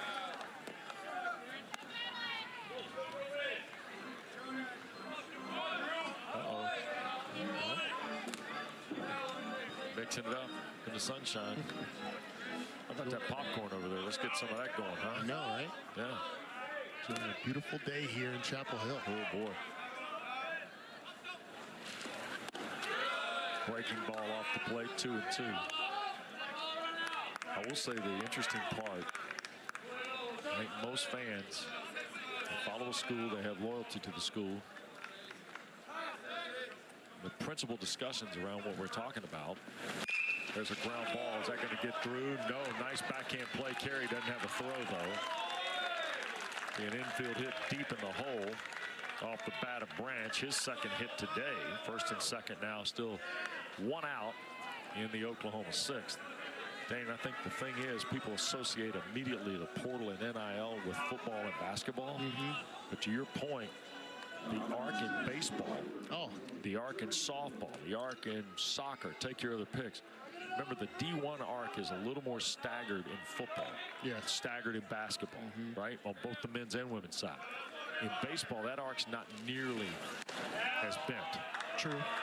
You know? I think in baseball, it's kind of been more prevalent for years when you consider how the higher propensity of guys to go to college, go back to JUCO, transfer back in, all of those different things, sit out and go elsewhere to come back. Yep. Yeah, there are times when that's happened in the basketball arena, it's happened in the football arena, but I've always heard about it on a baseball perspective. You get on campus, maybe a late bloomer, you get on campus, you're sitting, you're not getting at bats, you're not getting innings. Right. Go to JUCO, get some exposure, you know, get those innings in, and now all of a sudden you're the bright, shiny coin for a whole host of other schools. I think there's also some concern among coaches that even with the upcoming House settlement, apparently, these roster limits and the way the scholarship distribution is occurring there. And you know what it meant to go to Iowa, but you were a football counter who played baseball. I was free money for the baseball team. That's correct. That's not necessarily, do we know how that's going to work out for guys that want to play two sports again? Do you count both lines? And that has been a lost art, because I've always been on the school of if you to get an athlete is a huge benefit. Yep. Not just a baseball player, not just a football player, but an athlete. And how and why schools don't go after two-sport athletes more? Yeah. Because you can't tell me that we're looking at the cream of the crop right here in this region. And you can't tell me these kids, we look through their bios, they were high school basketball players, high school football players, Division I recruits in football, decided to go baseball, etc., that there aren't programs around where they would have liked to have the opportunity to play two sports. No question. Here's Willis now after 2 walks and a single with 1 out in the 6th inning for Oklahoma, who already leads 10-0. And Dawson Willis is having a 1-for-3 day and drove in a run along the way. Bases are loaded here with 1 out. That ball to the left. Going back is Swanson. On the track. Tagging at third and scoring will be Sam Christensen. 3rd time Christensen has scored today. Sacrifice fly and an RBI off the bat of Willis. Makes it now 11-0.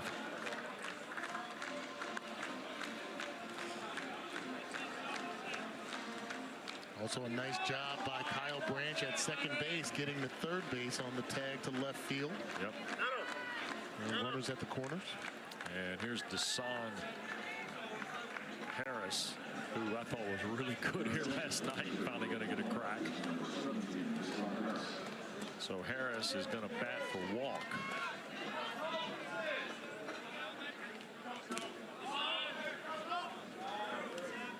Here in the 6th inning. And sharply hit to right. The beat goes on for Harris, doesn't it? He'll play to run. Branch scores easily from third, 12-0. RBI single for Harris.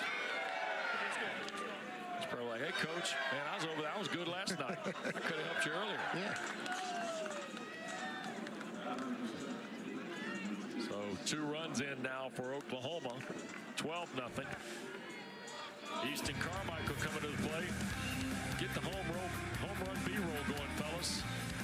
Yeah, he's shown that ability. Just quality swing after quality swing, the power on display. Yep.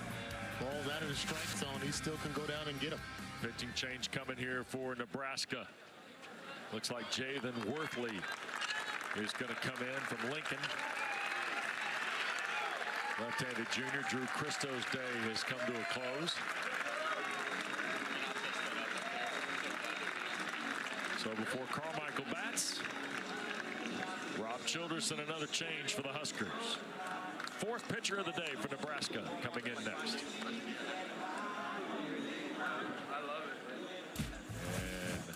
And rolling right along, and Nebraska has gone to their fourth pitcher of the day. Now, for those of you in the ACC, this is Jalen Worthley from Lincoln. Not Worthy. And even though James Worthy wore 52 at Chapel Hill and 42 with the Lakers, this is Jalen Worthley making his 15th appearance. You've seen 19 frames, 22 hits, 12 Ks, 8 walks, and an ERA of 7.5. So here's the young man from Lincoln, left-hander, to get the ball here in the 6th inning. Mainly fastball, curve, slider, and changeup. 88 to 90 miles an hour with his fastball. And these are the pitchers that always gave me challenges in the batter's box. The smaller guys that still threw hard, they hit the ball well. Like the long guys were fine. The 6'5" guys, you can see the ball a mile away. Sure. But the short, compact guys that the ball just exploded out of their arms.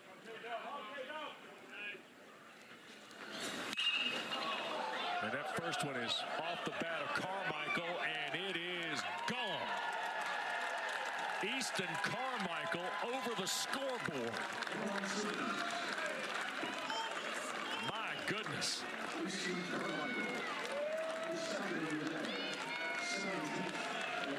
So Easton Carmichael, and the beat goes on. A 3-run homer for the Sooners. Look at this swing right there. Textbook, in your wheelhouse, ready for your pitch. Take full advantage of it. And as you mentioned, over the scoreboard, over the clock, out in left center field. 15-0 Oklahoma. There's a little pump there out as he rounds the bases. A no doubter. Swing and a miss now for Dickerson. First pitch from Worthley.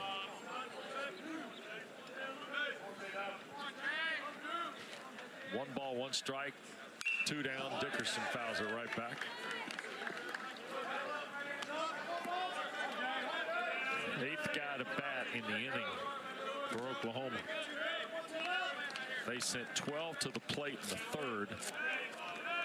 They're 8 up here in the 6th.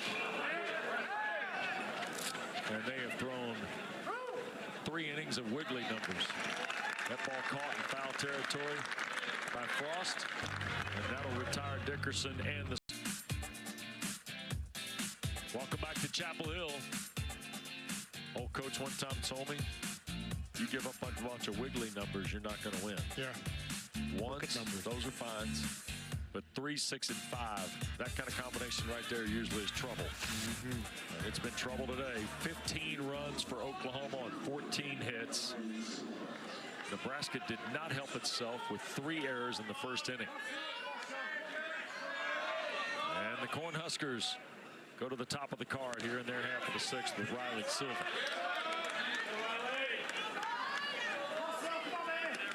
I've got Cade Crossland for 7 strikeouts today. 7 Ks, 1 walk, 2 hits. A single and a double. The single from Elixir, the double from Swanson.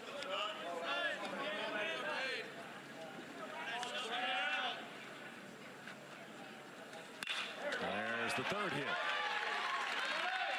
First for Silva today, dumped into right field to start the 6th. One of the few mistake pitches we've seen from Crossland, just hangs a breaking ball. Silva's ready for it.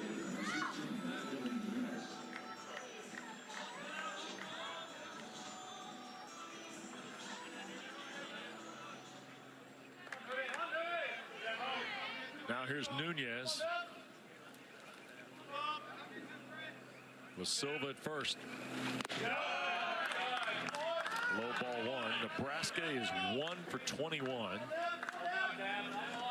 in 14 innings against Oklahoma. 0 for 6 today. Not putting much production on that screen right there.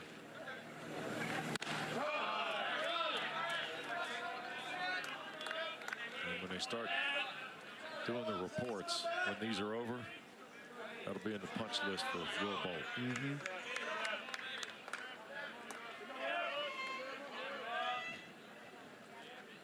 2-0.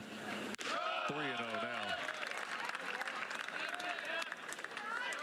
Crossland is up to 80 pitches now in the ball game.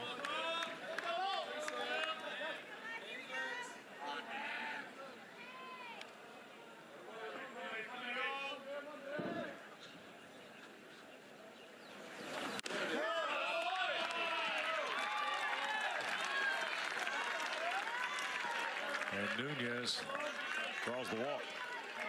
So a single and a walk here in the 6th. This is the first time Nebraska's had 2 base runners in a frame, I think. Yep. There you go. Yeah, they only had one guy reach second base prior to. Yeah, Swanson the double in the 4th. Yep. And here is Brumball, who homered yesterday.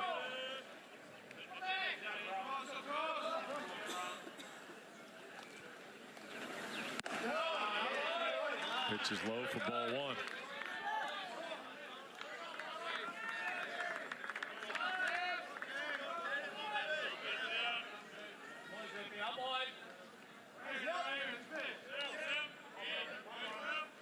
Ball 1-0. Fastball up 2-0. This is Cade Crossland's game, though, because guys are just getting sun down that bullpen in right field.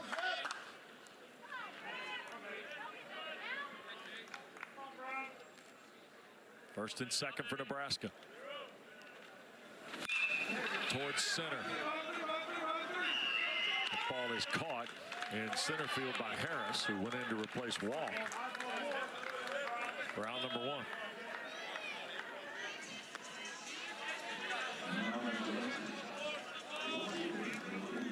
And here comes Swanson, speaking of the double, with 1 away. There's Deshaun Harris. Not much is going to drop in the outfield when you have Walk and Harris out there. And Dickerson, Gamble. There's good speed all across the board. A lot of good options. First and second. Swing and a miss.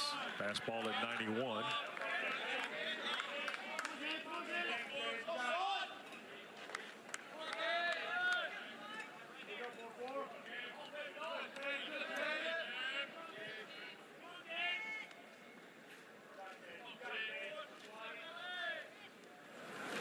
That ball on the ground towards short. Willits had it, dropped it.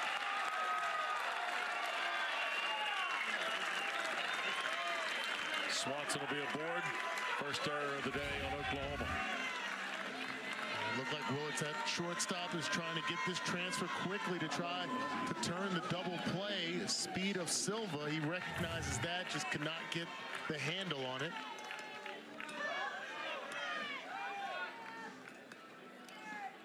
It looks like Oklahoma, just as I was telling you, nobody was up. Michael Catalano, I think, has gone to the bullpen and started to loosen up. And Crossland gets a visit from Easton Carmichael. And Skip Johnson's got a lot going on there. Got the notebook out, got the charts.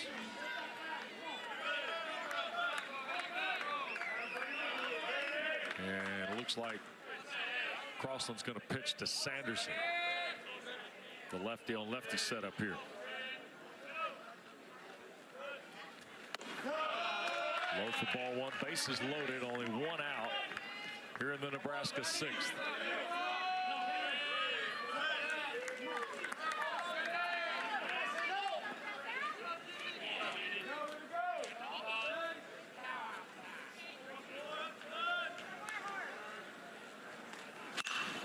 Scott out of play. 1 ball, 1 strike.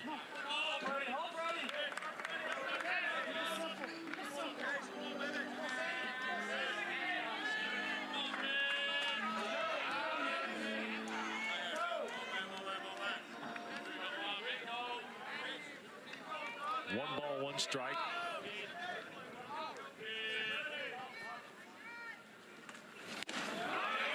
Oh, it's a strike. Yeah. Joe Harris has fooled me once or twice. He's very deliberate with the strike call. Never tell an umpire they're slow. Deliberate. That's a good way to put it. 1 ball, 2 strikes it is now to Sanderson. Bases are loaded. Nebraska's best threat of the day.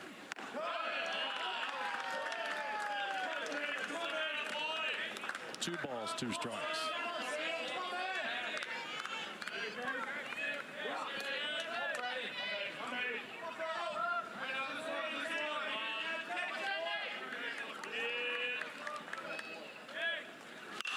That ball will be shot at Willis. Tried to get the force play at second, did not. 2 away. So a line shot to the shortstop, 2 out. And almost a double play to get out of this jam here.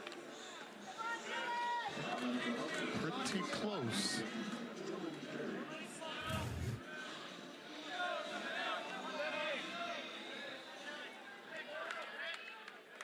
Two down, and here is Carey.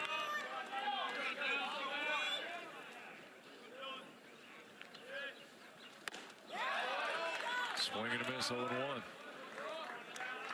Always wonder in hindsight, shortstop drop the ball intentionally, turn it double play. Would you ever do that? That would be something I would do. I was never a shortstop. Down the line at third. What a play behind the bag. Long throw by Willis. Not in time. Huskers score. Deep in the hole at third for Dawson. Willis on the line and could not get carried. Very athletic play here. He talked about the range, the size of Willis there. Just could not get a strong enough throw. Good speed out of the batter's box by Dylan Carey. Tough play to be made. Carey beats it out. Unearned run to Crossland. Still bases loaded. And here's Cale Frost. 226 on the year. 167 loaded. And there's really no other play Willis could make at third base. Yep. This is his 107th at bat for Cale Frost.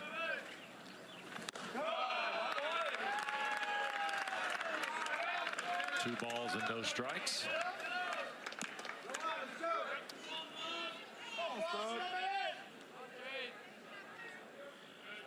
First time we've seen Frost in the regional.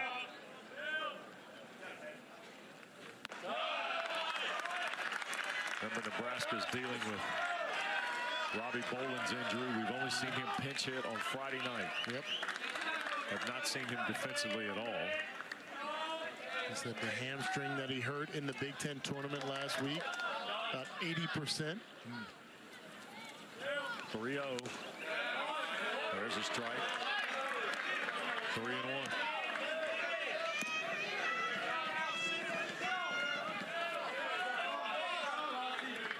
Bases loaded for Nebraska in the 6th. They've got to run in. And there's another strike. Full count now. Huskers have put a couple of hits together. There's been an error and a walk. Runners will be on the move. Called strike 3, and Frost is punched out. Huskers get a run on 2 hits. There's an error and 3 left. Performance. Danny, I'll give you one guess. How about Easton Carmichael? Good guess. Yes. The power on display on multiple occasions. Parked that one over the scoreboard, over the clock. Look at this. Solo in the third, 3-run in the sixth. He threw another one on the board the other night. I mean, whatever. And by the way, really good behind the plate. Oh, yeah. And look at the script. Jackson Willits leads things off. Skies it up on the first base side. Out from second. That's Brumball to make the play. One away in the seventh for the Sooners. And that'll bring Mudler back to the dish. 15-1 Oklahoma. 3 in the first, 6 in the third, 1 in the fourth, 5 in the sixth. And the big knock in the sixth was the 3-run homer from Easton Carmichael. Jalen Worthley, who gave up the 3-run homer. Back on the bump here for Nebraska. Pulled foul. Huskers have got more activity in the bullpen. Gavin Blackowitz, a freshman from Olathe, is down there.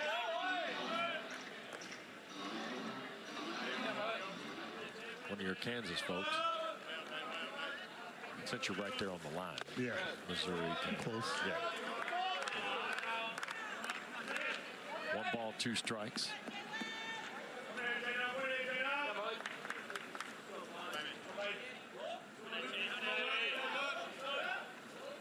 And Mudler waits. Wow. Good looking fastball from Worthley. Well, the Sooners have been, we talked to Skip Johnson about this. You take the final 4 innings last night, the first 6 innings today. How about 23 hits and 20 runs? Take that every day of the week. Ooh.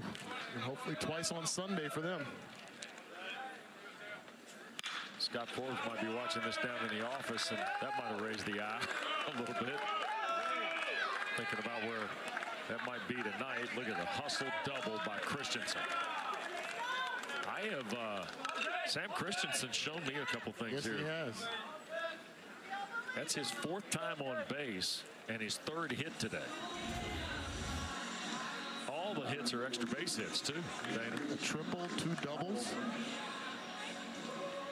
Good hustle out of the batter's box. Exactly how you want to teach it. Every hit to the outfield, you should be thinking double from the batter's box. He, by the way, is 5 times on base because he reached on the air, right? Yep.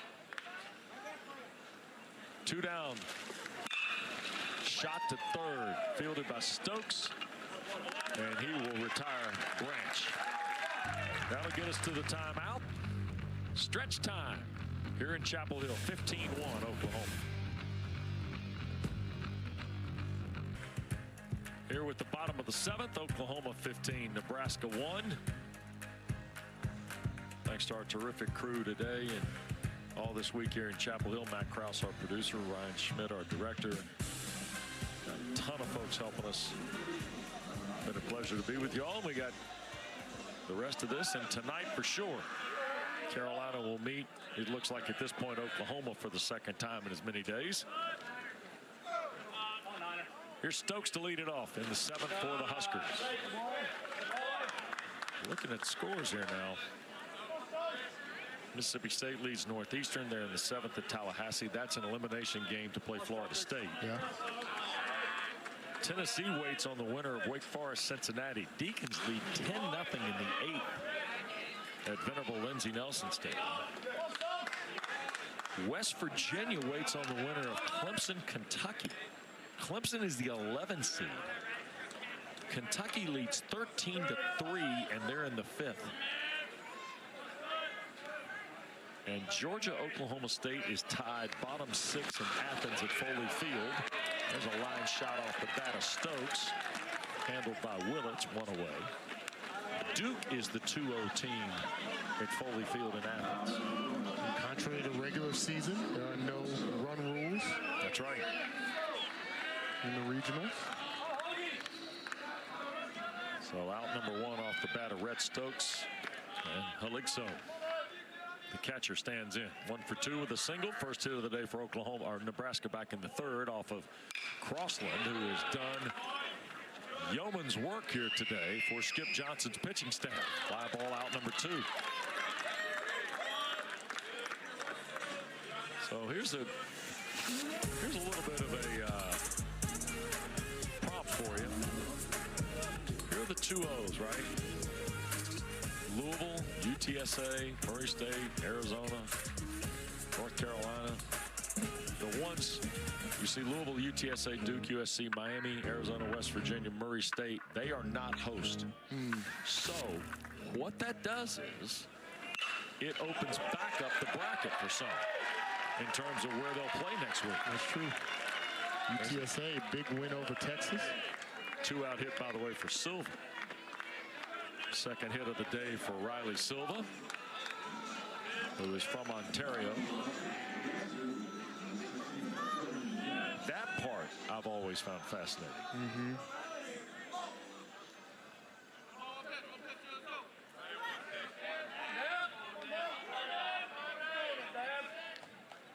And to work goes Crossland against Nunez, who has walked twice and flied to right. I think it adds extra incentive if you're looking at the Tar Heels, who we'll see later tonight. Not only do you have an opportunity to extend your season and reach your goal of getting to Omaha, but now you know for a fact that it can be right here at home. So you have the luxury of staying home again for another week, a weekend, and having the capacity crowd that we've seen a couple of nights so far. Yep.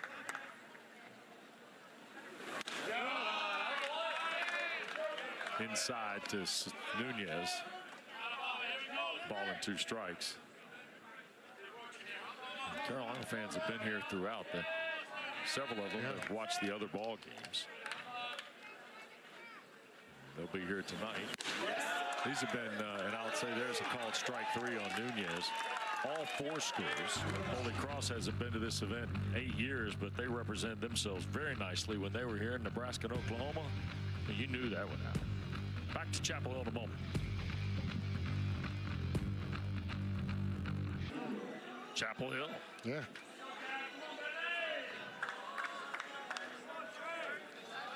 And here is a new Nebraska pitcher offering to Trey Gamble. And this is Gavin Blackowitz.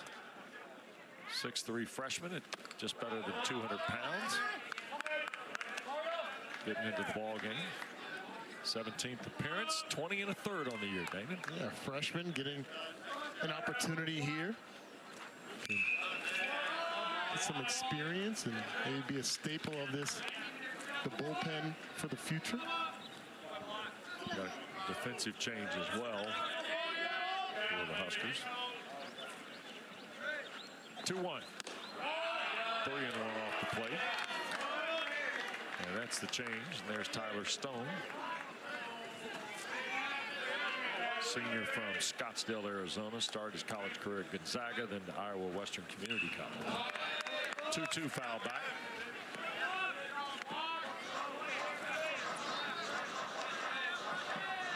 And Will Bolt might be sensing a little bit of the finality of this. Gets a senior and Stone in there. To center field, and coming on is Silva to play it on the hop. Gamble aboard. 3rd time he's been on base. Single here starts the 8th.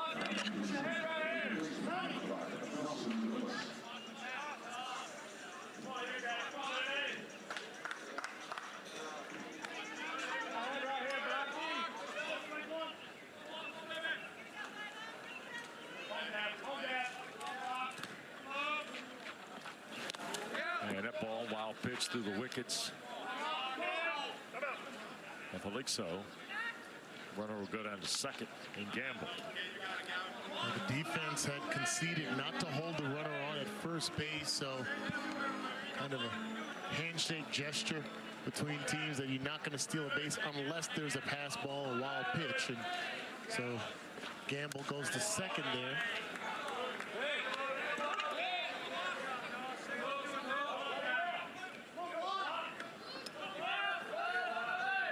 2-0 to Willis. 3-0.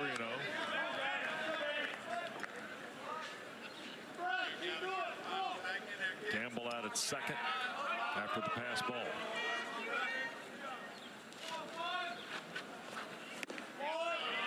In for a strike. 3-1.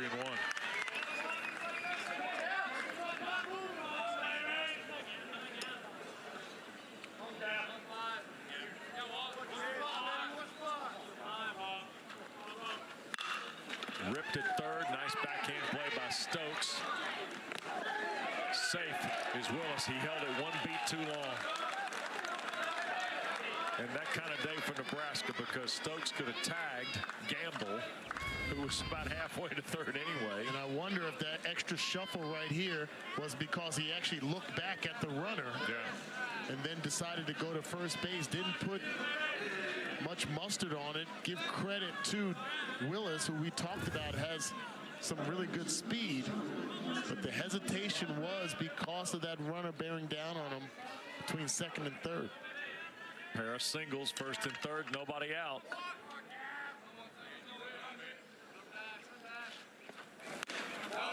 And Deshaun Harris, who gladly had an RBI single in the sixth, steps back up in the eighth. 17 hits now for Oklahoma. Fastball strike from Blackowitz.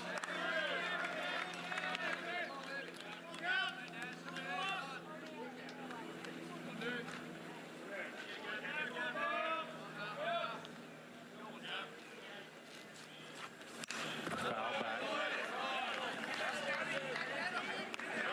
0-2. So you got Gamble at third, Willis at first.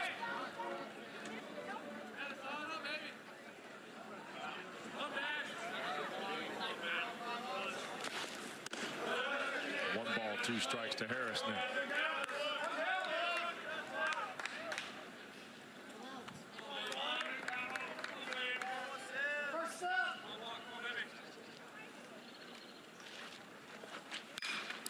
Fly ball, gap in left center field. Long run, Silva won't get there. Gamble will score. Willis will stop at third, and Harris with a double. He's 2 for 2. With 2 RBIs. How about that?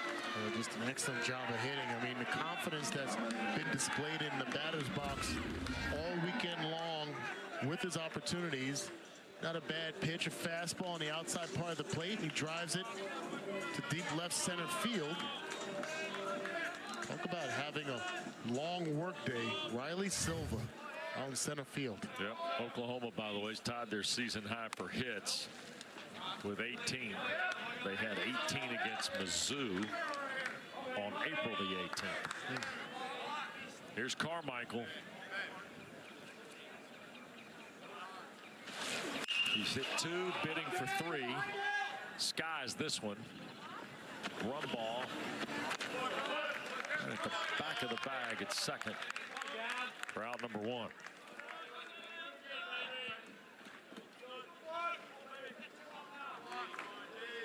So 1 away, and that'll get Dickerson a chance. He had singles and scored runs in innings 1 and 3, struck out in 3 and 5, and fly ball to right in the 6th. Chance to add to the tally here in the 8th.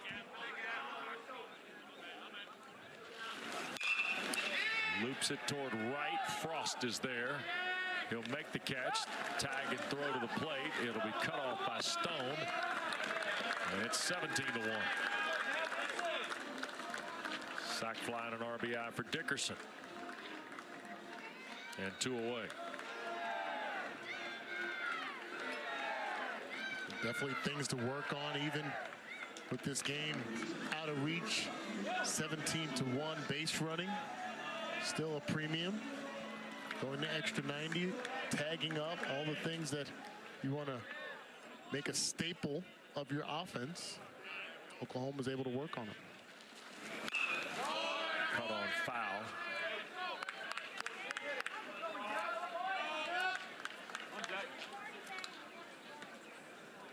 Oklahoma now has tied their season high with 17 runs. They had 17 in consecutive games against Missouri.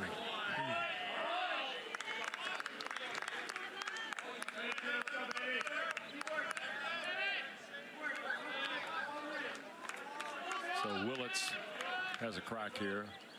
Most runs allowed by Nebraska this year.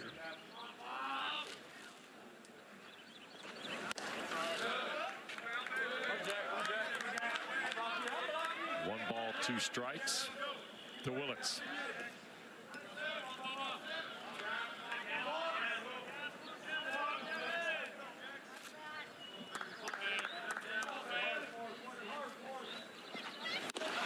There's a fastball, and that's a strike. Willits will go down, but the Sooners have added 2 more to the tally. Oklahoma 17, Nebraska 1. Pitches 7 innings, 5 hits, 9 Ks, 2 walks. I mean, that's about as good as you could hope to get if you're Skip Johnson today. Danon. Yeah, 107 pitches. Again, your number 3 guy, where there's always question marks around that, steps up, eats up a lot of innings, takes advantage of the run production early in this game. Smooth sailing for Crossland. Yeah, and he frees you up tonight to go whichever route you want to, right? All fresh arms. Yep, you betcha. And here's Catalano making his second appearance of the regional. 22nd of the year. You see the 25 innings, 21 hits, 32 Ks, 8 walks. It's going to pound the zone, and that's exactly what a luxury it is for a young pitcher to be able to come into this circumstance, be on this stage, and the final words out of the bullpen is, hey, just go throw strikes. We're up by 16 runs. Yep. And Catalano works to Brumball to start the 8th for the Huskers.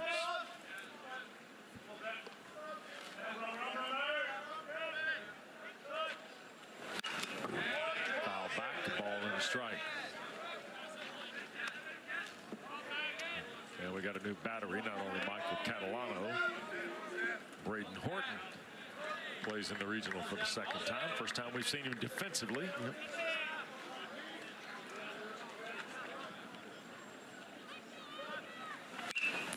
Foul back. Ball and 2 strikes. Just looking across the Sooner manifest here through the first 2 games, I don't think, checking their stats, I don't think we've seen Hensley. Is that right? The pitcher, Reed Hensley? Yeah, we have not. Yeah. So of the guys we have seen, from a pitching standpoint, we've seen both Witherspoons, but we have seen Dylan Crooks. In terms of appearances, Hensley has 22 appearances, only 1 start. Crossland pitched today. He'll be a 5-game winner after today. There's a chopper to third, and a long throw, and got him. Boy, what a fine play that is from Willis. Dawson Willis, a terrific play, and long throw to first, and Christensen, who made a heck of a scoop to retire Brumball. So here's kind of the look. We did see Hensley for 1 inning. Okay. So Hensley, James Hitt. You see his dossier. These are guys who at some point might figure into the evening. Certainly Crooks. Yeah. In terms of starting the game, you know, we've seen, I'm just looking at guys who've got some numbers. Jaden Barfield has got 2 starts, 17 frames, ERA under 4. He's got 18 innings on the year. Just kind of trying to prospect what Skip Johnson might do tonight from an arm standpoint. But the way they're swinging the bat, Danon could go through a couple of A knuckleball is nasty. Yeah. The guess is for Carolina, Aiden Houck will get the ball tonight for Scott Forbes. I wonder if Oklahoma loads up the bus and goes to the hotel for a while. 6 o'clock start. Yeah. It's working our way toward 3. I may stay here. I could run to Merritt's maybe on a Sunday, pick up a BLT, go to Sutton's. They have to keep that open. Not sure what the Sunday hours are for Sutton's. Carolina Coffee Shop where you went. Yeah, they definitely went there again this morning. Did you? Yeah. Man, breakfast. You're getting local all the way, aren't you? Right. There's a walk to Swanson with 1 out. Tell you what, we're going to get you from the Midwest. We're going to get you all brought up here on the Tobacco Road, aren't we? Never been down there, this area. Yeah. I should say here in Chapel Hill. I've been to Raleigh and Charlotte. Yeah. 17-1 Oklahoma, and got to figure out where Dana's going to go get a bite to eat between sessions. 1 out, 1 on.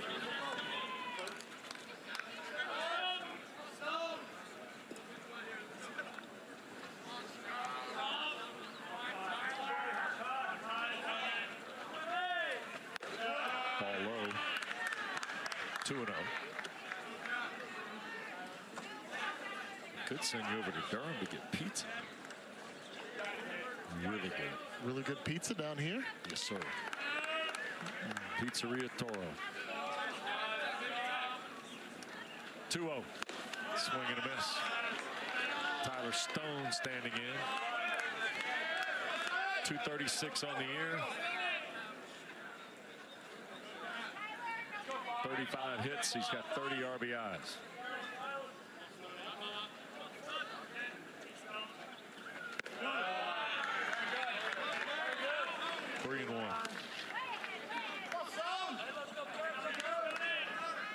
Swanson at first.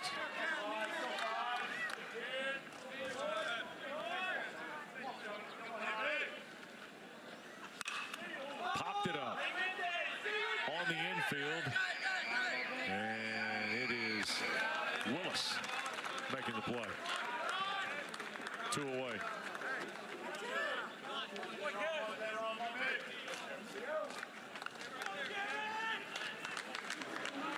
So Willis off the shift has out number 2. And Nebraska gets a pinch hitter. And here is Jaron Cotton,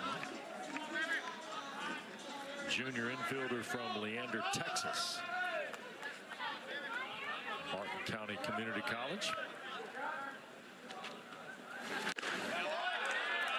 And a swing and a miss from Cotton, who is just batting for the 4th time this year. No hits.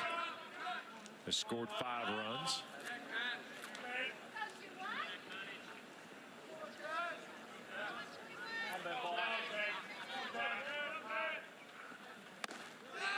Off the plate. 1 ball, 1 strike.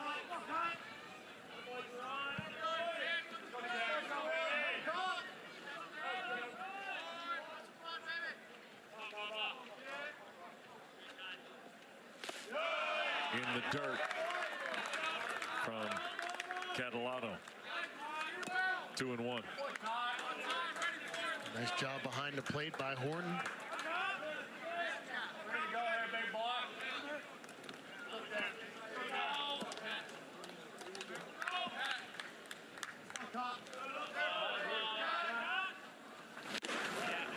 Swing and a miss, 2-2.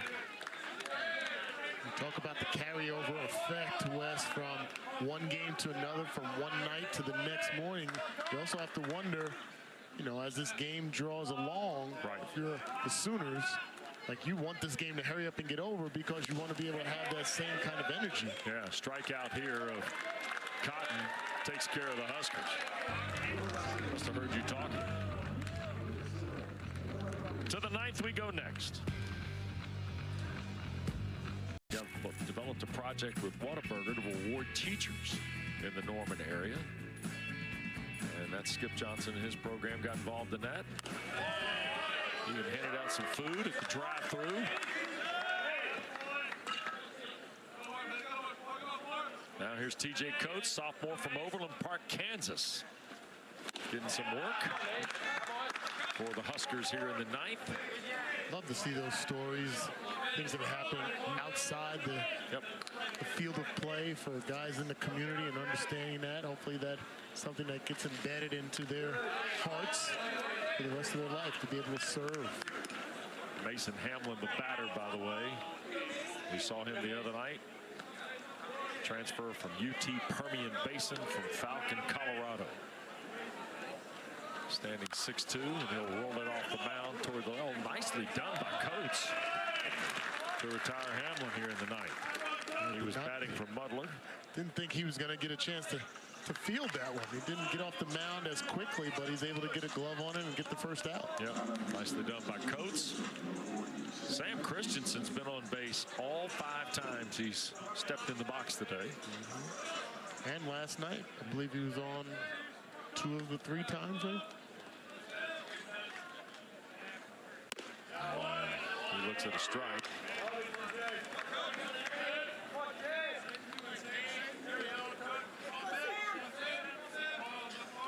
(17-1). 3 in the first for Oklahoma, with 3 Nebraska errors along the way, and man, they were off and running. And Kate Crossland did a terrific job. Yes. For the Sooners. We mentioned it a couple of times. The question marks coming into this, especially after last night. Your ace, Kyson Witherspoon, struggles that he had from the onset. 9 runs, 10 hits. And if he's not on top of his game, it creates a question for everybody else on your staff. And Crossland, give him credit. He stepped up. Strikeout of Christensen. First time he's taken a right. Back to the dugout. 2 away. By the way, those of you watching here on SEC Network, coming up, we'll send you to Oxford, Mississippi. Derek Jones and Jay Skywalker standing by for Ole Miss and Georgia Tech. That's an elimination game. Big matchup. Murray State is 2-0 in the bracket at Oxford.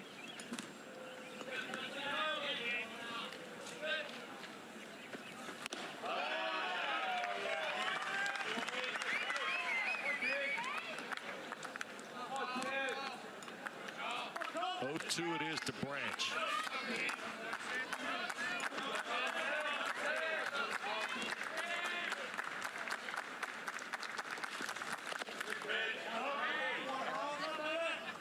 One and 2.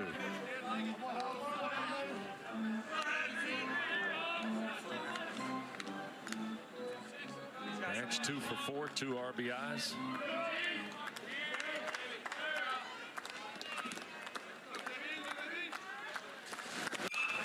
Fouled away. 1 ball, 2 strikes.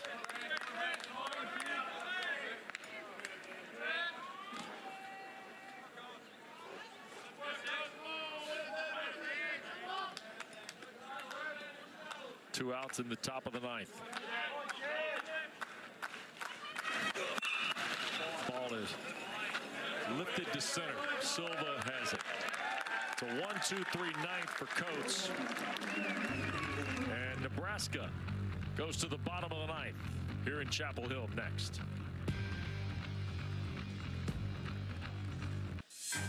(17-1). Oklahoma leads Nebraska. We welcome you back to Chapel Hill. Sooners are 3 outs away from moving into the regional final opposite North Carolina, the host tonight, 6 o'clock Eastern. And Michael Catalano is going to be asked to try and wrap this up for Skip Johnson's team in their 37th win of the year. That is a strike to Cale Frost. Tried to hold up, couldn't. Called out on strikes in the 6th. Frost, Stokes, Palixo scheduled here for Nebraska, who at 33-28 is going to see their season come to a close.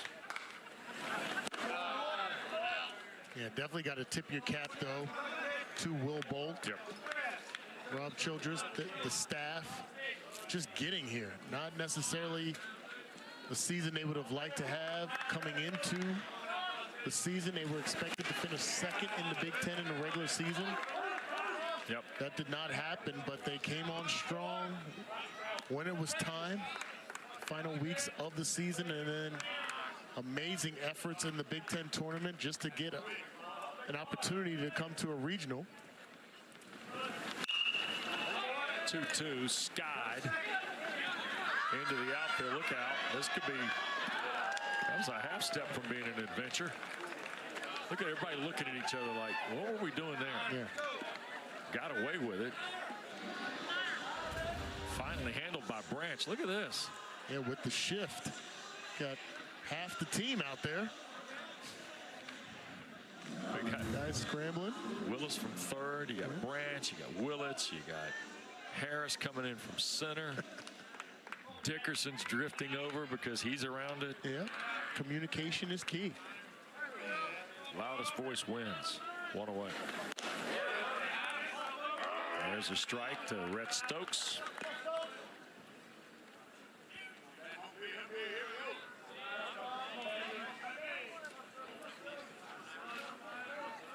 No one. One ball, one strike.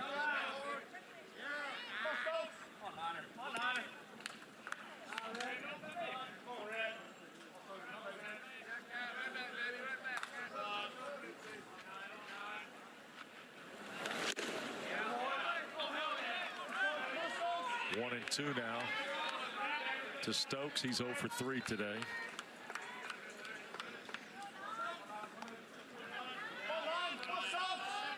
We talked about some of the talent, the young talent that the Huskers have. Fouled off. Guys that can build upon this experience, getting a taste at this level. Well, here's one guy, though, at the plate. Senior. This is it. Yep. Ian Halixo. Yep. Swanson. Silva.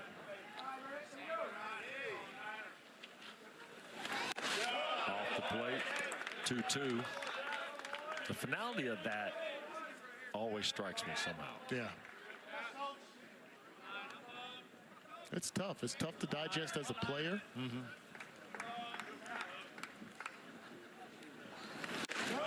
There's another one full count now. Catalano, who had a little bit of a rhythm going, is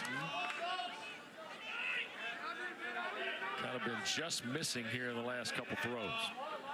I think if I look back on my career, the only time that I experienced the finality, with the second out, strikeout by Stokes, was my senior year of football, because my junior year of baseball, I didn't know I was going to be drafted, didn't know I was going to sign and play for the Brewers. So the last game on the diamond, didn't know about it at the time. Yeah.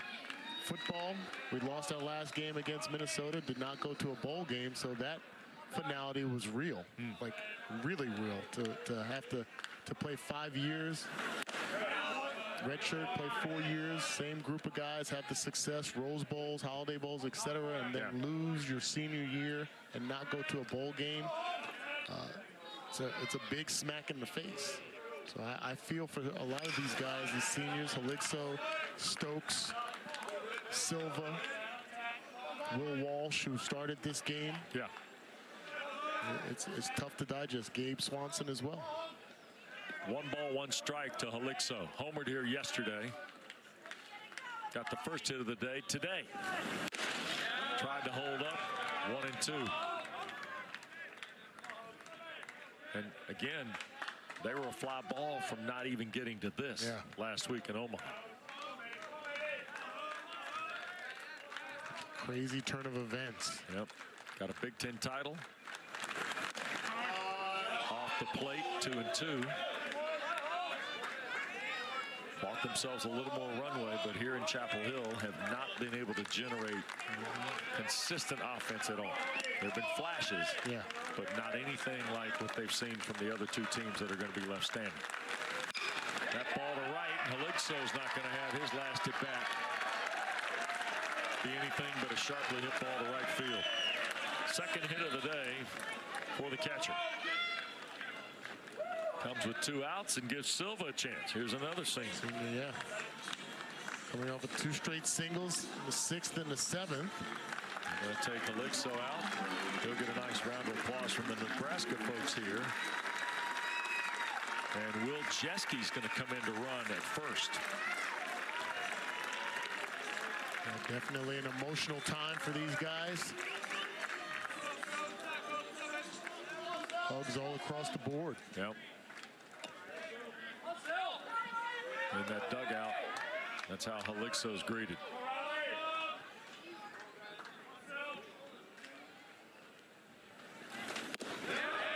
Silva takes a strike.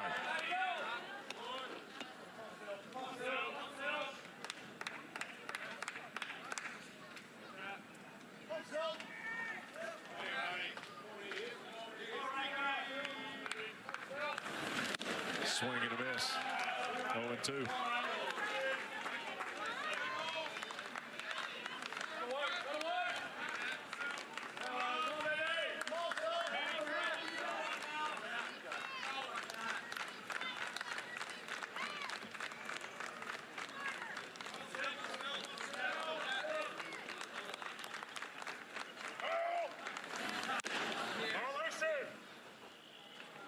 Pitch clock violation.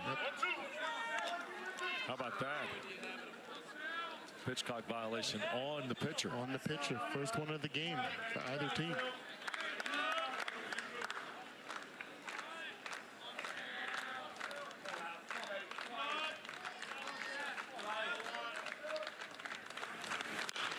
Fouled off at the plate.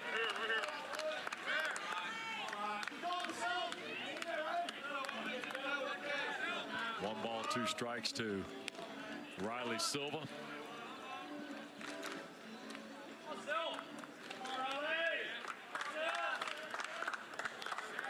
Cambridge, Ontario, Canada.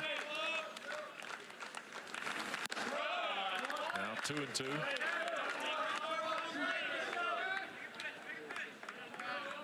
As we hit the 3-hour mark. Catalano still trying to close things out here. There's 2 pitchers used for the Sooners. Pulled foul into the Oklahoma dugout. Yeah, I think the concern, I don't know what height of concern there would be, but the concern has to be, one, did you use up all your hits in this game? That's a fact. How much do you have left in the tank? Does this game draw out so long where it zaps some of your energy that you need against a very, very dangerous UNC Tar Heels team? And at 6 o'clock tonight, weather permitting. Tell you what, Silva just pulled that one again. It was almost in Colin Tadlock's pocket down there at first. Our camera guy, who, again, we suggested helmet and shoulder pads yesterday. He's done none of it. He's tough.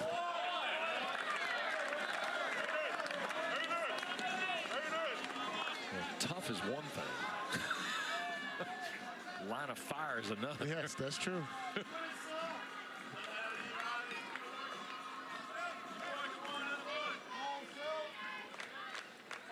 Get the paperwork done, Colin. 2-2.